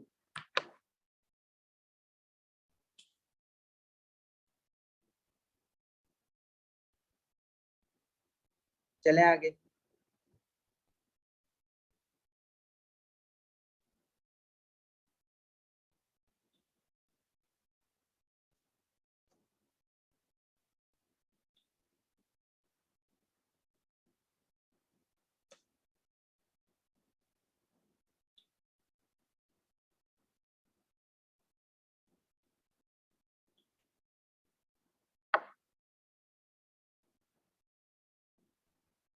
Next question में a titration method can be used to make soluble salts. A student does the experiment to prepare a pure sample of sodium chloride. Part of the method is shown in the diagram. Step 1 में उसने कोई चीज डाली है, उसके बाद step step 1 में उसने कॉनिकल फ्लास्क फिल किया है। कॉनिकल फ्लास्क है ना ये, और किस चीज से फिल किया है? मेजरिंग सिलेंडर से फिल किया हुआ है उसने। भाई हम लोग तो अक्सर टाइट्रेशन हमने देखा कि पिपेट से फिल हो रहा होता है, तो इसने मेजरिंग सिलेंडर से फिल कर दिया है, तो थोड़ा सा इसने गलत काम किया है।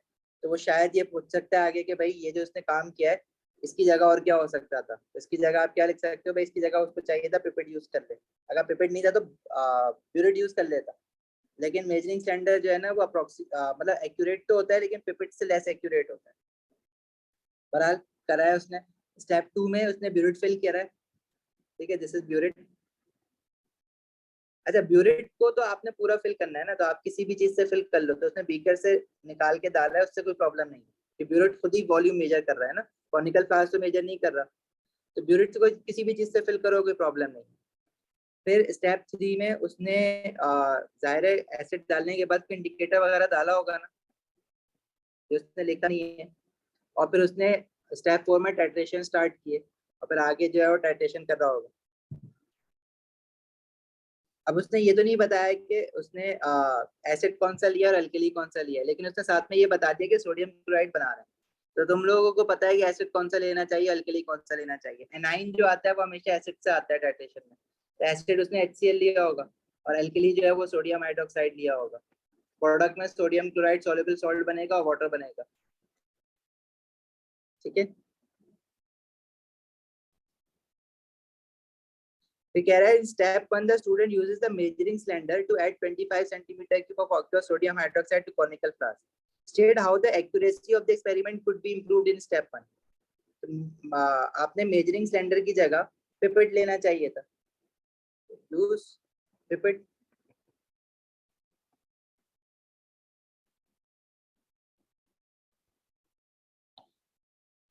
Use pipette instead of measuring cylinder.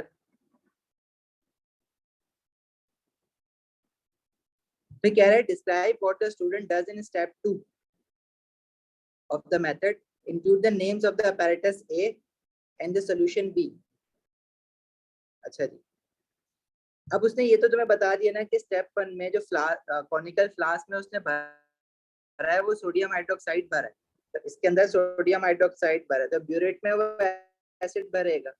कौन सा एसिड भरेगा उसका नाम आपको लिखना है। अब वो हमने देख लिया कि भाई NaCl बना रहा है, तो सोडियम हाइड्रोक्साइड को किस चीज के साथ रिएक्ट कराएं? किसी एसिड के साथ ही रिएक्ट करवाएंगे ना अल्कली को, कि NaCl बने। तो Cl आइन कहाँ से आएगा? एक ही एसिड है आपके पास HCl।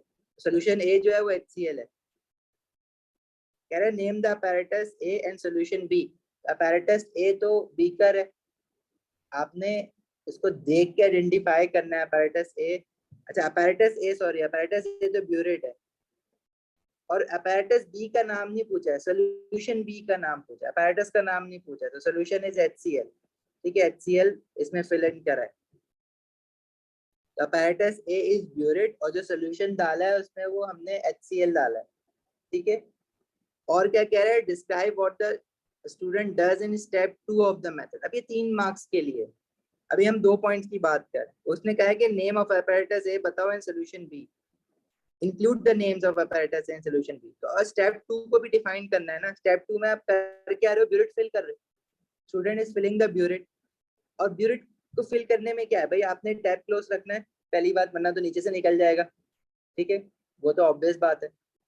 दूसरी बात क्या है कि आपने ब्यूरेट को फिल करना है तो वो किसी एक पर्टिकुलर लेवल तक फिल करना है। अब ये जरूरी नहीं होता कि आप हमेशा 0 सेंटीमीटर क्यूब तक फिल करो, कभी कभार आपके पास आपको इतना सोल्यूशन नहीं चाहिए, रिक्वायर्ड ही नहीं है, लेट से आपके पास है भी नहीं इतना, तो आप जरूरी थोड़ी है कि 0 सेंटीमीटर क्यूब तक फिल करो, लेकिन आप कर सकते हो। मतलब आपने जहां तक भी फिल करना है ना, तो आपने उसकी इनिशियल वॉल्यूम रिकॉर्ड करके रख लेनी है अपने पास। अगर आप यहाँ तक भी फिल करते हो 10 सेंटीमीटर क्यूब तक, तो आपने इनिशियल वॉल्यूम रिकॉर्ड करके रखनी है। तो आप ये भी लिख सकते हो कि he should fill the burette to 0 centimetre cube mark, और he should fill the burette and record the initial value, volume जो भी है। रिकॉर्ड करने का मतलब क्या है, टेबल में आपने लिख के रख ली, नोट कर ली। तो ये तीसरी स्टेप, तीसरा मार्क जो है ना आपको उस पर मिल रहा होगा। Student added hydrochloric acid which is solution B to burette which is your apparatus A। इन दोनों का आंसर आपने कर दिया साथ साथ, ठीक है। And after filling it, initial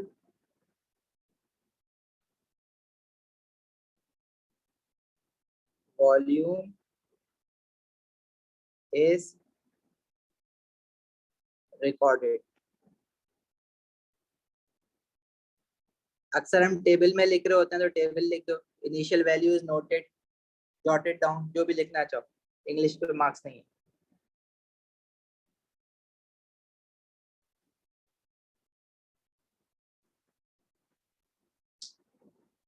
चले आगे बढ़े। नेक्स्ट कह रहा है identify what is added to the flask in step 3 before starting the titration. Titration करने के लिए भाई इंडिकेटर मस्ट है ना। हमने यहाँ पे बात की ना कि स्टेप 3 में तो उसने कुछ ना कुछ डाला है जो कि बताया नहीं है, तो इंडिकेटर डाला हुआ है। इंडिकेटर कलर चेंज करता है तो हमें पता होता है कि टाइट्रेशन यहाँ पे रोकनी है। तो वो क्या डाला है स्टेप 3 में, इंडिकेटर। अब इंडिकेटर का नाम नहीं पूछा है, अगर पूछे तो कोई भी नाम लिख सकते हो, फिनोल्फथलीन भी हो सकता है, लिटमस भी हो सकता है, और मिथाइल ऑरेंज भी हो सकता है। ये पूछा नहीं है तो हम नहीं लिख रहे। कह रहे हैं in step 4 the student add solution B to the aqueous sodium hydroxide. Flask के अंदर आपने सोडियम हाइड्रोक्साइड लिया हुआ है, यूनिट में आपके पास जो है वो एसिड है HCl, आप डाल रहे हो उसको ड्रॉप बाय ड्रॉप। कब तक डालोगे, जब तक के कलर चेंज ना हो जाए। In the conical flask until the end point is reached। End point कब आए, कैसे पता चलेगा एंड पॉइंट आ गया? एंड पॉइंट क्या होता है, जब सारा का सारा एल्कली जो फ्लास्क में है is completely neutralized by the acid। So how do you know that all the alkali has been neutralized by the acid? When the indicator changes color, it means कि end point आ गया। The student records the volume of solution be added। State how the student knows when the end point is reached। When indicator changes color।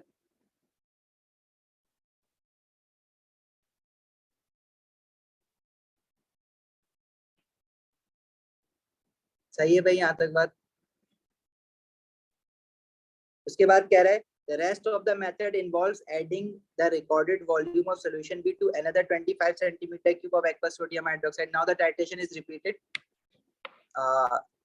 once the titration stops, एक titration खत्म हो गया, end point आ गया, आप क्या करोगे, conical flask को खाली करोगे, वॉश करोगे।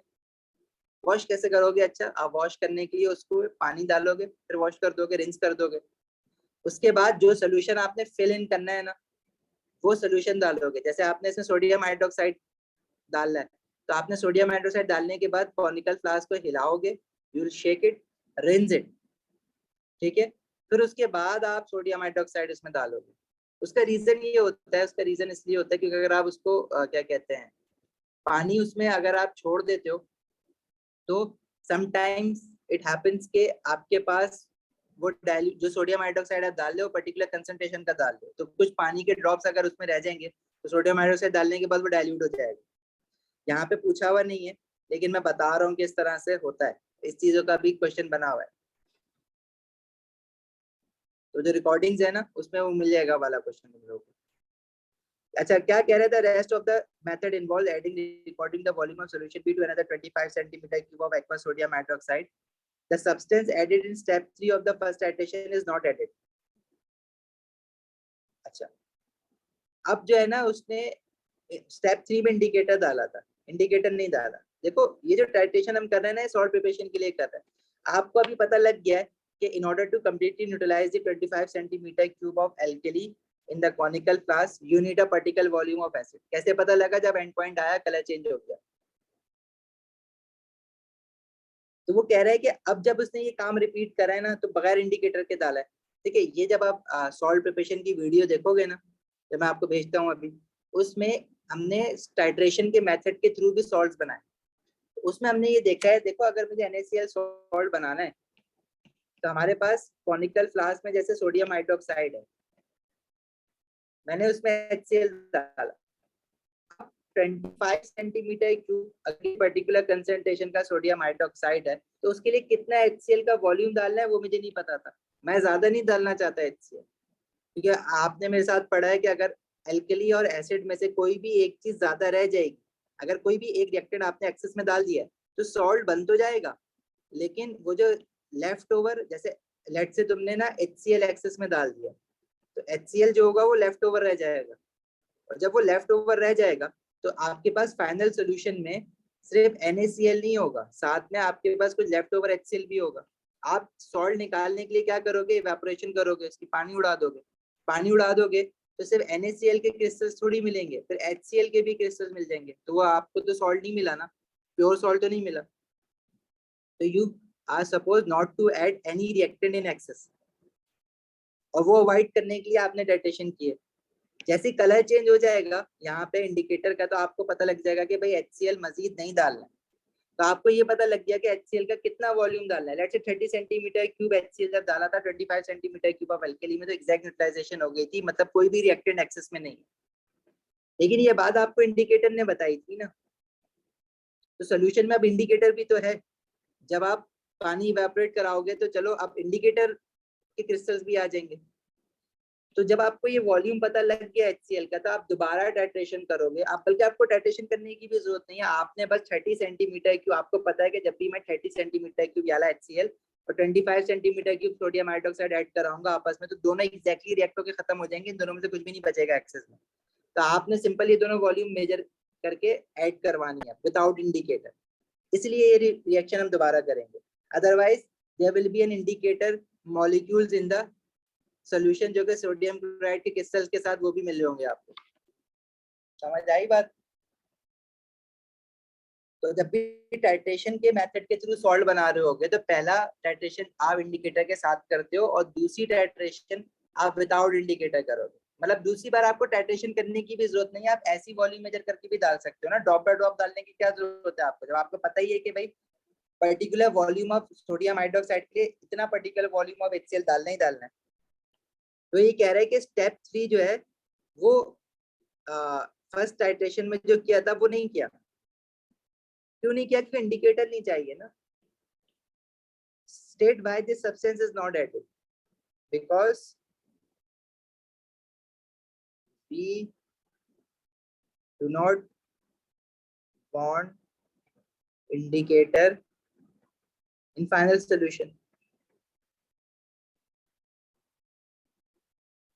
और we want pure NaCl, aqueous NaCl, ये भी लिख सकते हो, और we want pure aqueous NaCl solution. क्या आप ये भी लिख सकते हो, टू प्रिवेंट एनी कंटेमिनेशन, ये वर्ड भी यूज करता है वो, टू प्रिवेंट एनी कंटेमिनेशन, जो भी तुम्हें याद हो जाए वहां पे, इन एक्वस NaCl। अगर मार्किंग की में देखोगे ना तो आपको ये दिखेगा, लेकिन वो मार्किंग की बेटा याद रखना वो चेकर के लिए होती है, जो आपका पेपर चेक कर रहा होता है।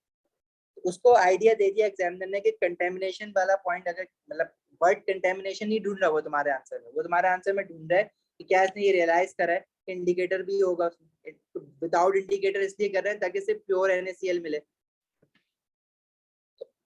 मार्किंग की के देख के घबराने की जरूरत नहीं है कि भाई कंटेमिनेशन का वर्ड तो हमारे माइंड में आएगा नहीं आएगा, आपने ये रियलाइज करना है कि you do not need an indicator molecules with NaCl molecules. Faizan क्या रिपीट करने के लिए कह रहे हो?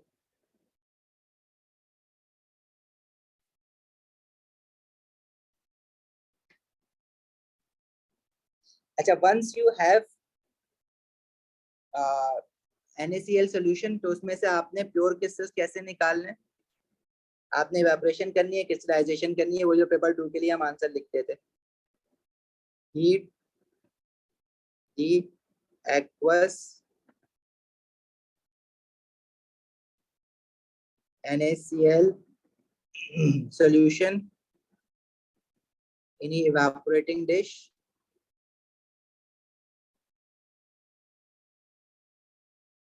until saturated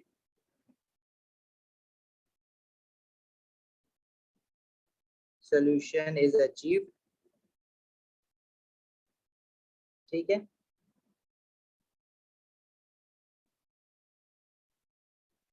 and leave to cool for crystallization।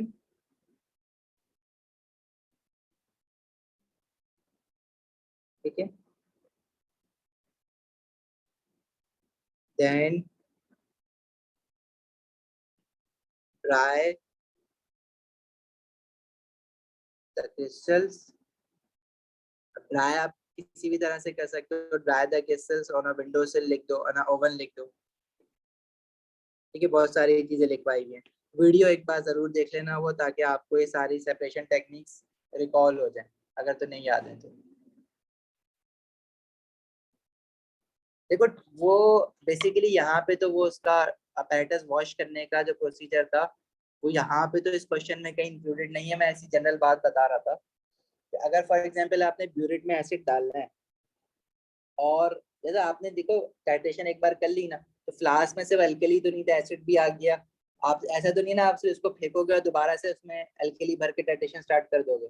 आप उसको फेंकने के बाद उसको वॉश करते हो, क्योंकि उसमें कुछ क्या कहते हैं इंडिकेटर के मॉलिक्यूल्स भी थे और चीजें भी थी। तो जब आप वॉश करते हो तो आप हमेशा वॉश जो है ना पानी से करने के बाद जो है दोबारा से वॉश इसलिए कर रहे होते हो अल्कली के साथ, ताकि जिसमें जो चीज डाल रहे होते हो ना उसी से वॉश कर देते हो, ताकि पानी जो होगा वो उस चीज को, अगर एसिड अल्कली डाल रहे हो पर्टिकुलर कंसंट्रेशन का और अगर आप चाह रहे हो कंसंट्रेशन चेंज ना हो तो पानी के अगर कोई ड्रॉप्स लगे रह गए, या तो आप इसको प्रॉपरली ड्राई कर लो। अगर आपने प्रॉपरली ड्राई नहीं किया है तो फिर आप उसको किसी अल्कली डाल रहे हो तो अल्कली से सोडियम हाइड्रोक्साइड से वॉश करो, जो सोडियम हाइड्रोक्साइड आप डालने वाले हो उसमें। बहरहाल ये यहाँ पे फिलहाल इतना इंपॉर्टेंट नहीं है, एक बार क्वेश्चन आया हुआ है इसका, वो आपको रिकॉर्डिंग में मिल जाएगा जब मैं अभी आपको भेजूंगा ना।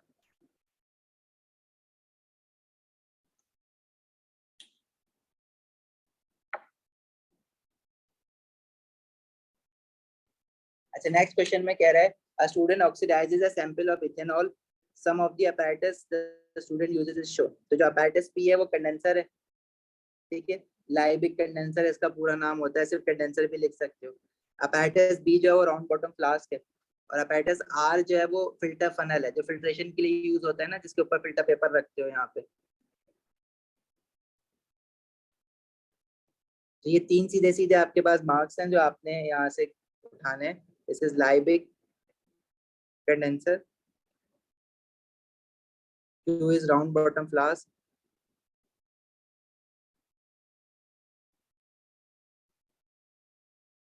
Are is filter funnel.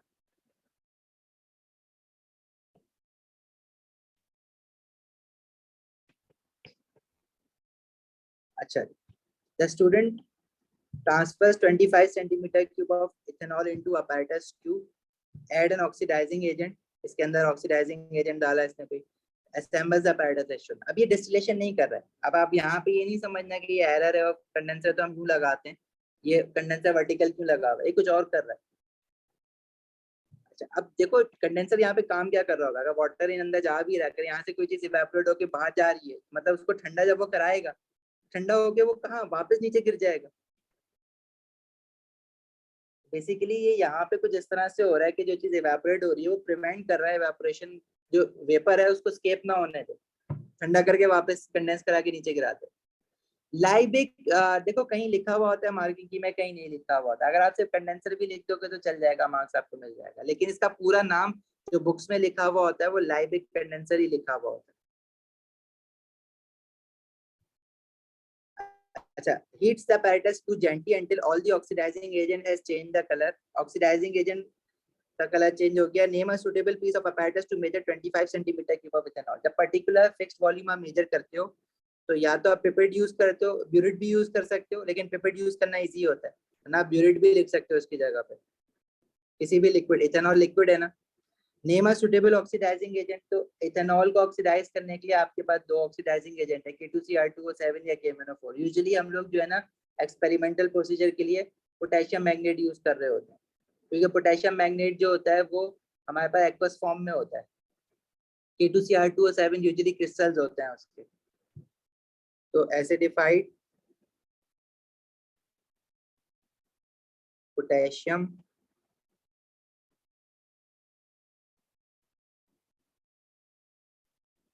Magnet 7 state the colour change that would be seen. अब आपने पोटेशियम मैग्नेट लिखा तो आपको उसका कलर चेंज भी याद होना चाहिए। जब वो किसी चीज को ऑक्सीडाइज करा देता है तो उसका कलर चेंज हो जाता है purple to colourless. Suggest a reason for placing apparatus B vertically, तो वो आपने यहाँ पे माइंड लगाना है। तो जो हमने माइंड लगाया है कि वो वेपर को स्केप होने से रोक रहा है, to prevent vapour escaping the solution, उसको वापस कंडेंस करके नीचे गिरा देगा, टू प्रिवेंट वेपर्स स्केपिंग। ठीक है, आगे बढ़े।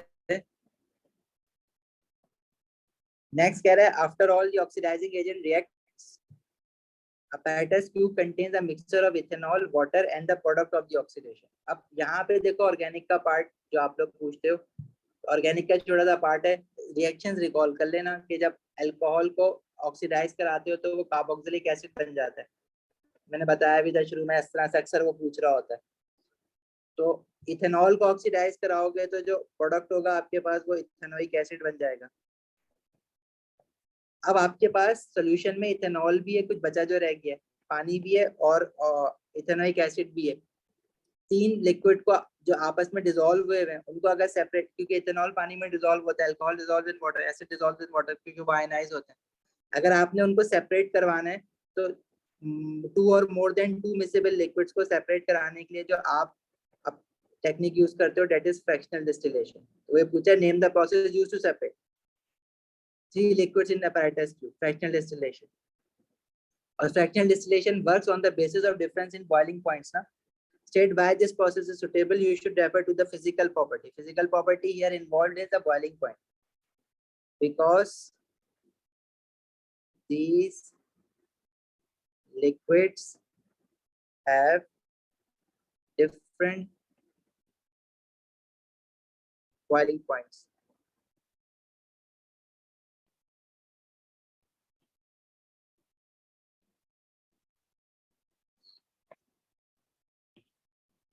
क्लियर है?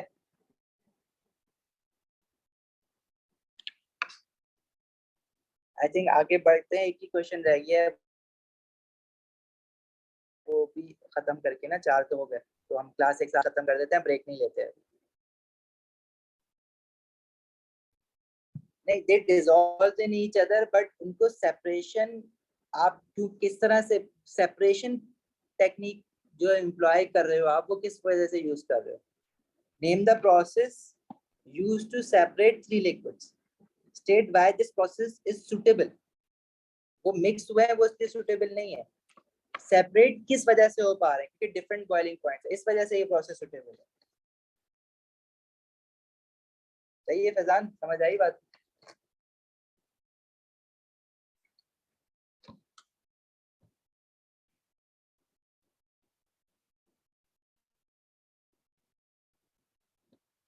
क्वेश्चन 5 में कह रहा था apparatus shown is used to compare the rates of reaction of different metals with hydrochloric acid.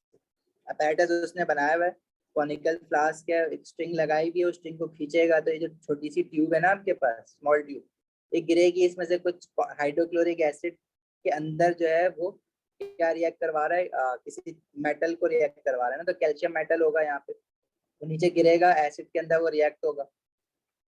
Hydrogen gas बनती है जब मेटल और एसिड रिएक्ट करते हैं, वो हाइड्रोजन गैस जो है वो जब पानी में डिसॉल्व नहीं होती है, पानी के ऊपर आगे कलेक्ट होना शुरू हो जाएगी। ये जितना यहाँ पे वैल्यू आ रही होगी वो रिकॉर्ड कर लेंगे।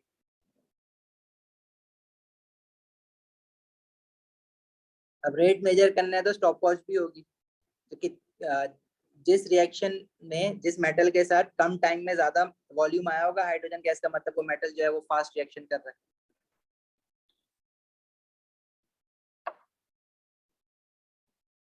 पहले इसने कैल्शियम को रिएक्ट कराया, 0.08 ग्राम कैल्शियम का लिया था, फिर आयरन को उसका 0.112 ग्राम लिया था, फिर मैग्नीशियम को, फिर जिंक को। The student places a sample of one of the metals in the small tube, transfers 50 centimeter cube of 0.1 mole per decimeter cube of hydrochloric acid in the flask, acid डाला और tube के अंदर metal डाल दिया, और फिर cork लगाएंगे, ताकि देखो अगर आप मेटल डालने के बाद ऊपर से कॉर्क लगाओगे तो इतनी देर में आप कॉर्क लगाओगे उतनी देर में कुछ हाइड्रोजन गैस बन के निकल जाएगी, कॉर्क से ही बाहर कलेक्ट नहीं होगी, इसलिए वो कॉर्क पहले लगा दिया, और उसने एक धागा बांध दिया है, यहाँ से धागे को खींचेगा और वो ट्यूब जो है वो गिर जाएगी नीचे। Place the small tube into the apparatus as shown, tips the flask so that the small tube falls over and the metal and acid comes into contact, starts a timer। अच्छा, इसने flask को tip करा है, मतलब conical flask को हल्का सा हिलाएगा जलाएगा तो वो हिल जाएगी। स्ट्रिंग बांधा हुआ है उसने, वापस निकालने के लिए वो स्ट्रिंग से उतारेगा, स्ट्रिंग अक्सर हम ये भी करते हैं कि स्ट्रिंग हल्का सा खींचते हैं ना तो वो टेस्ट ट्यूब गिर जाती है। Record the total volume of gas formed at regular time intervals until the reaction finishes. Repeats the method with each metal. Name an alternative piece of apparatus that could be used instead of the measuring cylinder to collect the gas. Gas collect करने के लिए जो हमने rate of a reaction में पढ़ा है, that is gas syringe, जो कि easier है use करना। फिर कह रहा है the gas collected in the measuring cylinder is hydrogen. Give a test and its result to show that this gas is hydrogen। तो हाइड्रोजन गैस का टेस्ट फॉर आइंस के टेबल के नीचे टेस्ट फॉर गैसेस में दिया हुआ है कि हम क्या करते हैं, pop sound with a lighted splint ना, तो हम क्या करते हैं, लाइटेड स्प्लिंट जो जलती हुई माचिस होती है उसके पास से क्या आते हैं, lighted splint is bring near to gas, और रिजल्ट में क्या मिलता है, पॉप साउंड, पटाखे जो पट पट पट पट ऐसे पड़ते हैं। ये याद रखना है टेस्ट। तो कह रहे हैं another student thinks it would be easier to remove the bung from the flask and add the metal directly to the acid and then replace the bung। bung उसको और रबर बंग उसको आपको कहते हैं। तो जितनी देर में आप बंग लगाओगे ना उतनी देर में कुछ हाइड्रोजन एस्केप हो जाएगी। State two disadvantages of this method compared with one describe. ठीक है, और दूसरी बात, एक और रीजन पता है, आपने यहाँ बंग जितनी देर में लगाना है ना तो उतनी देर में हाइड्रोजन गैस कुछ यहाँ से बाहर निकल जाएगी। और दूसरा पता है क्या होगा, अब बंग अगर आप लगाओगे तो ये एयर टाइट होगा, जब ये एयर टाइट होगा तो कुछ गैस जो है ना प्रेशर की वजह से मेजरिंग सेंटर में चली जाएगी, तो वो गैस जो प्रेशर, पहले कभी एक ऑब्जर्वेशन में आपने कैल्शियम डालते वक्त जो है वो बंग बड़े ऐसा आराम से लगाया तो प्रेशर डेवलप नहीं हुआ, और जब आयरन डाला तो आपने बंग एकदम से लगाया तो प्रेशर की वजह से कुछ गैस यहाँ पे चली गई, तो वो गैस जो है वो एयर चली गई, लेट से कुछ भी चला गया, तो वो जो आपके पास वॉल्यूम कलेक्ट हो रहा है वो रिएक्शन की वजह से तो कलेक्ट नहीं हो रहा ना, वो प्रेशर की वजह से जल्दी गैस चली गई थी यहाँ से, तो रिएक्शन के रेट का आइडिया आपको प्रॉपर नहीं मिलेगा उससे। अब यहाँ पे थोड़ा दिमाग लगाना, इस तरह के क्वेश्चन गलत भी हो जाते हैं, लेकिन एक तो बड़ा क्लियर कट है कि हाइड्रोजन गैस या सम हाइड्रोजन गैस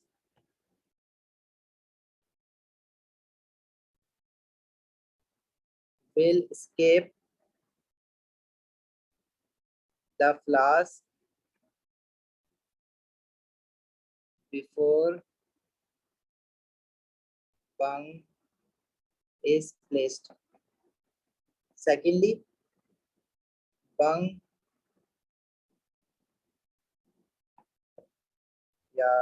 placing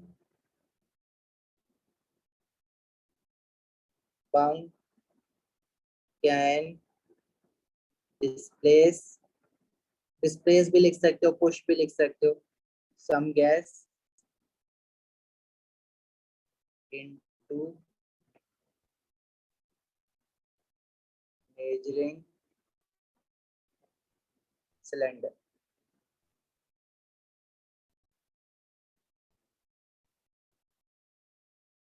देखो एयर जो है वो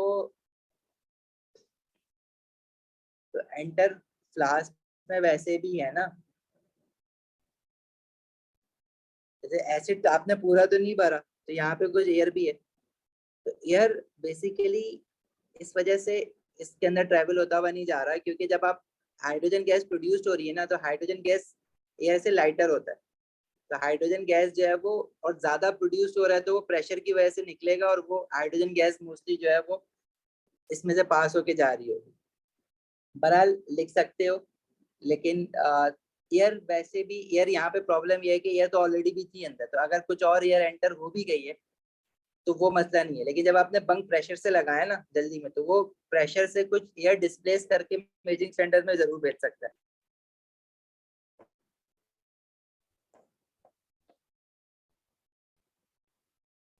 सही है फैजान, आगे बढ़े। आगे कह रहा है the graph representing the result is shown A B C D, give the correct label for each axis of the graph. X axis पे क्या होना चाहिए, एक्स एक्सिस पे रेट ऑफ अ रिएक्शन में हमेशा टाइम होता है, और एक्सिस के साथ हमेशा यूनिट भी लिखा करो, टाइम का सेकंड होता है। वाई एक्सिस पे क्या होगा, वॉल्यूम ऑफ हाइड्रोजन निकाल लो ना, this is volume of hydrogen gas, और वो हम मेजर करते हैं सेंटीमीटर क्यूब में। State why curve A start steep, gradually levels off and then becomes horizontal. सारे कर्व में ऐसा ही हो रहा है कि पहले स्टीप है, मतलब पहले initially rate of a reaction fast होगा, क्योंकि हमारे पास रिएक्टेंट पार्टिकल ज्यादा है या कंसंट्रेशन ऑफ रिएक्टेंट जो है वो हाई है, बट जैसे जैसे रिएक्शन प्रोसीड करता है तो रिएक्टेंट यूज्ड अप होते जाते हैं, तो उनकी कंसंट्रेशन डिक्रीज होती है, इसलिए रेट ऑफ रिएक्शन डिक्रीज होता जा रहा है, तो ए जो है वो लेस स्टीप होता जाएगा, मतलब ग्रेडियंट कम होता जाएगा ग्राफ पर। अल्टीमेटली सारा का सारा रिएक्टेंट जब खत्म हो जाएगा तो ऑब्वियसली रिएक्शन रुक जाएगा, ठीक है, तो इट मींस के graph volume of hydrogen gas बनना बंद हो जाएगी, तो ग्राफ हॉरिजॉन्टल हो जाएगा। तो ये तीन बातें आपको लिखनी है। Initially rate of reaction is fast as concentration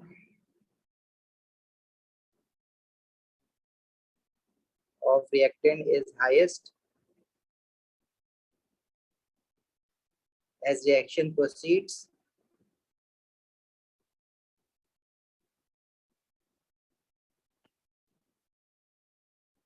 Concentration of reactant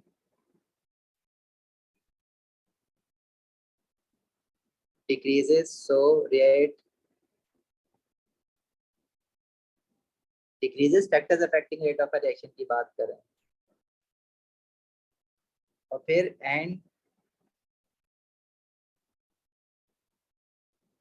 ultimately as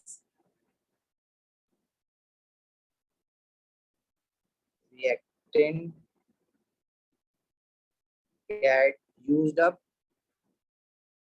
reaction stops, ठीक है, खत्म हो गया रिएक्शन, इससे वो हॉरिजॉन्टल हो गया। तो स्टीप का मतलब फास्ट है, ये बताया आपने, फास्ट है रिएक्शन। फिर ग्रेजुअली लेवल क्यों हो रहा है, डिक्रीज क्यों हो रहा है, क्योंकि कंसंट्रेशन डिक्रीज हो रही है, तो रेट डिक्रीज हो रहा है।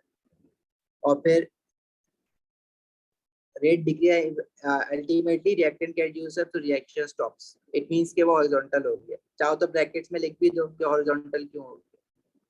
वरना वो सेल्फ एक्सप्लेनेटरी है कि हम इसी बात को एक्सप्लेन कर रहे हैं ना इसमें। Identify which of the metal gives each of the curves A B C and D. आपके पास चार मेटल से calcium magnesium zinc and iron. Fastest rate of a reaction किसका होगा वो बताना है, और स्लोवेस्ट किसका होगा, मतलब ऑर्डर बताना है पूरा। तो कोई टेबल वेबल तो नहीं दिया हुआ आपने, मतलब कोई और नॉलेज यूज करनी है।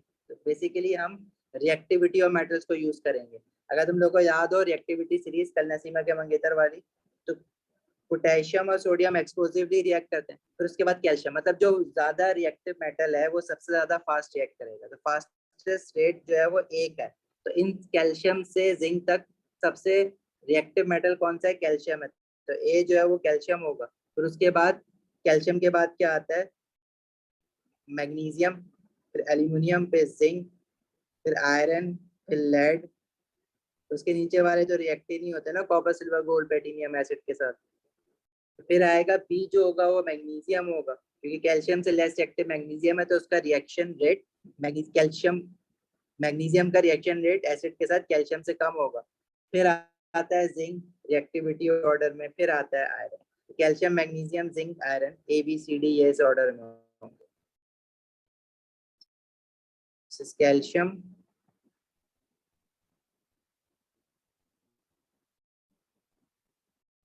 Magnesium, zinc, then iron.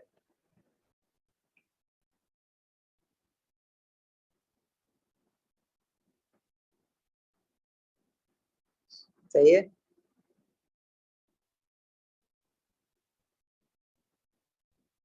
Different masses हैं और फाइनल ग्राफ सेम क्यों है। देखो, हाँ, क्या पता है एसिड लिमिटिंग हो ना, जो फाइनल वॉल्यूम प्रोड्यूस्ड हो रहा है वो तो आप लिमिटिंग रिएक्टेंट से निकालोगे ना। अगर एसिड लिमिटिंग रिएक्टेंट होगा तो चाहे तुम मेटल का मास कोई बहुत ज्यादा ले लो चाहे कोई बहुत कम ले लो, तो final volume of hydrogen gas कितना बनेगा वो कौन डिसाइड करेगा, वो डिसाइड करेगा HCl। अब इसने ग्राफ तो ऐसे बना दिए हमारे पास, लेकिन अगर मैं स्टोशियोमेट्री लगाऊं तो स्टोशियोमेट्री लगाने के बाद जरूरी ये भी जरूरी नहीं है कि सारे के सारे एसिड सारे के सारे मेटल जो है वो equal volume of hydrogen produce करें। ठीक है, अब वो हमें टेंशन लेने की जरूरत नहीं है। अगर उसने ये बनाया है तो उसने कुछ इस तरह से करा होगा। भाई अगर मैं कैल्शियम और HCl का बनाता हूँ तो कैल्शियम क्लोराइड और क्या बनता है, हाइड्रोजन गैस बनती है। अब अगर मैं कहूँ कि HCl एक्सेस में या लिमिटिंग में कोई भी एक है, तो मुझे इसको पहले बैलेंस करना पड़ेगा। जब मैं इनकी बैलेंसिंग करने जाऊंगा तो मुझे पता है कि भाई मैग्नीशियम और HCl जो बैलेंस होगा ना, वो कैल्शियम और HCl बैलेंस होगा, वो 1:2 के रेशियो में बैलेंस होगा।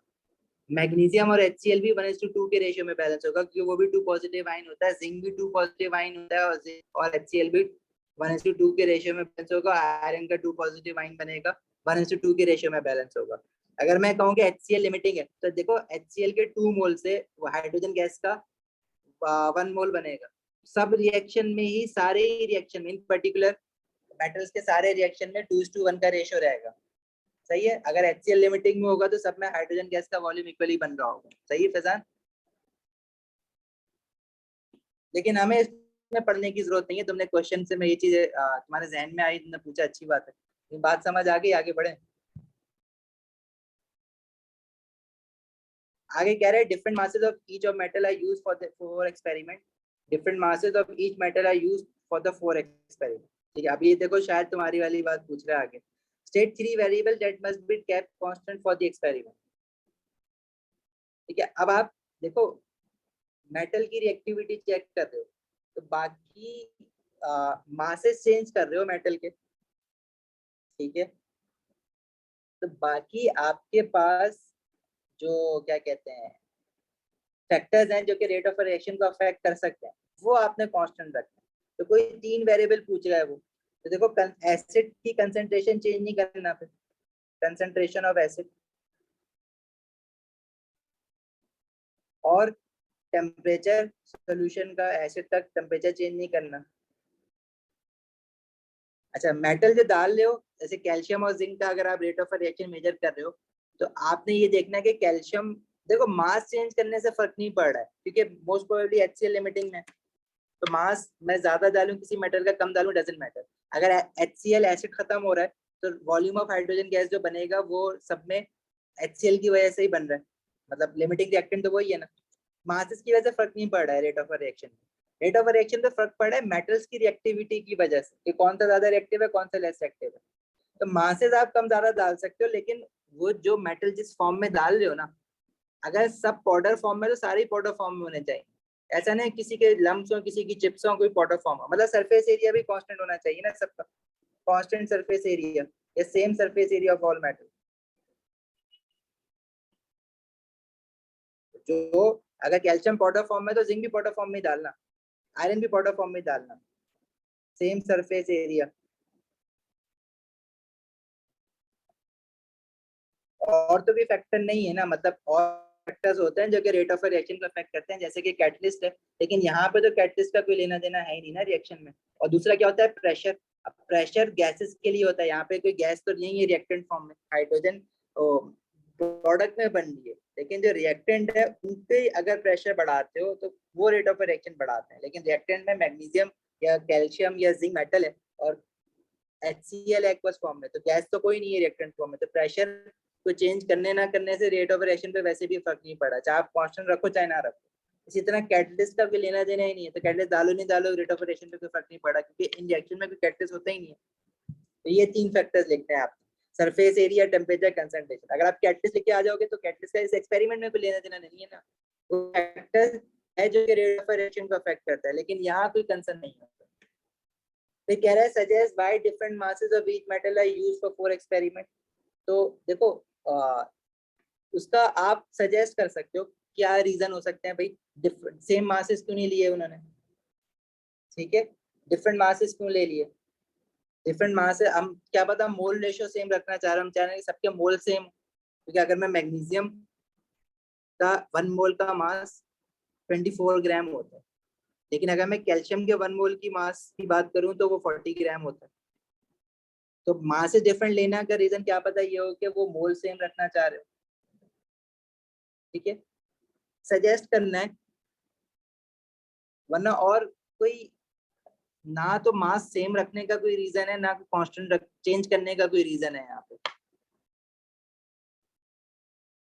तो आप क्या लिख सकते हो, टू हैव सेम, अभी सजेस्ट करना है, कुछ और भी लिख सकते हो आप, same number of moles of each metal.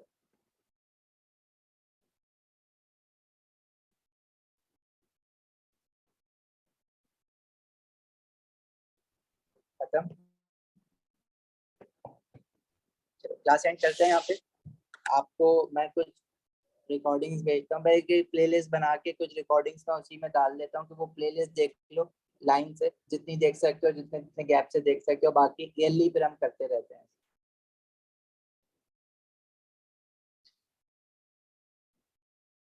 Yes Faizan सही कह रहे हो, to produce same volume of hydrogen gas mole same रखोगे, अगर तो मेटल लिमिटिंग में आ रहे हैं सारे, मेटल लिमिटिंग रिएक्टेंट है, तो अगर मोल सेम है तो 1:1 का रेशियो अगर बन रहा है, या 1:2 का रेशियो, मतलब मोल रेशियो सेम बनेगा, तो सब में volume of hydrogen gas same produced होगी।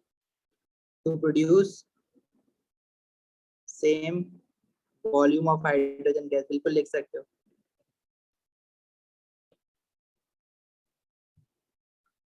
नहीं रात को क्लास नहीं है, अब मैं आप लोगों की मैथ्स की क्लास नहीं है कुछ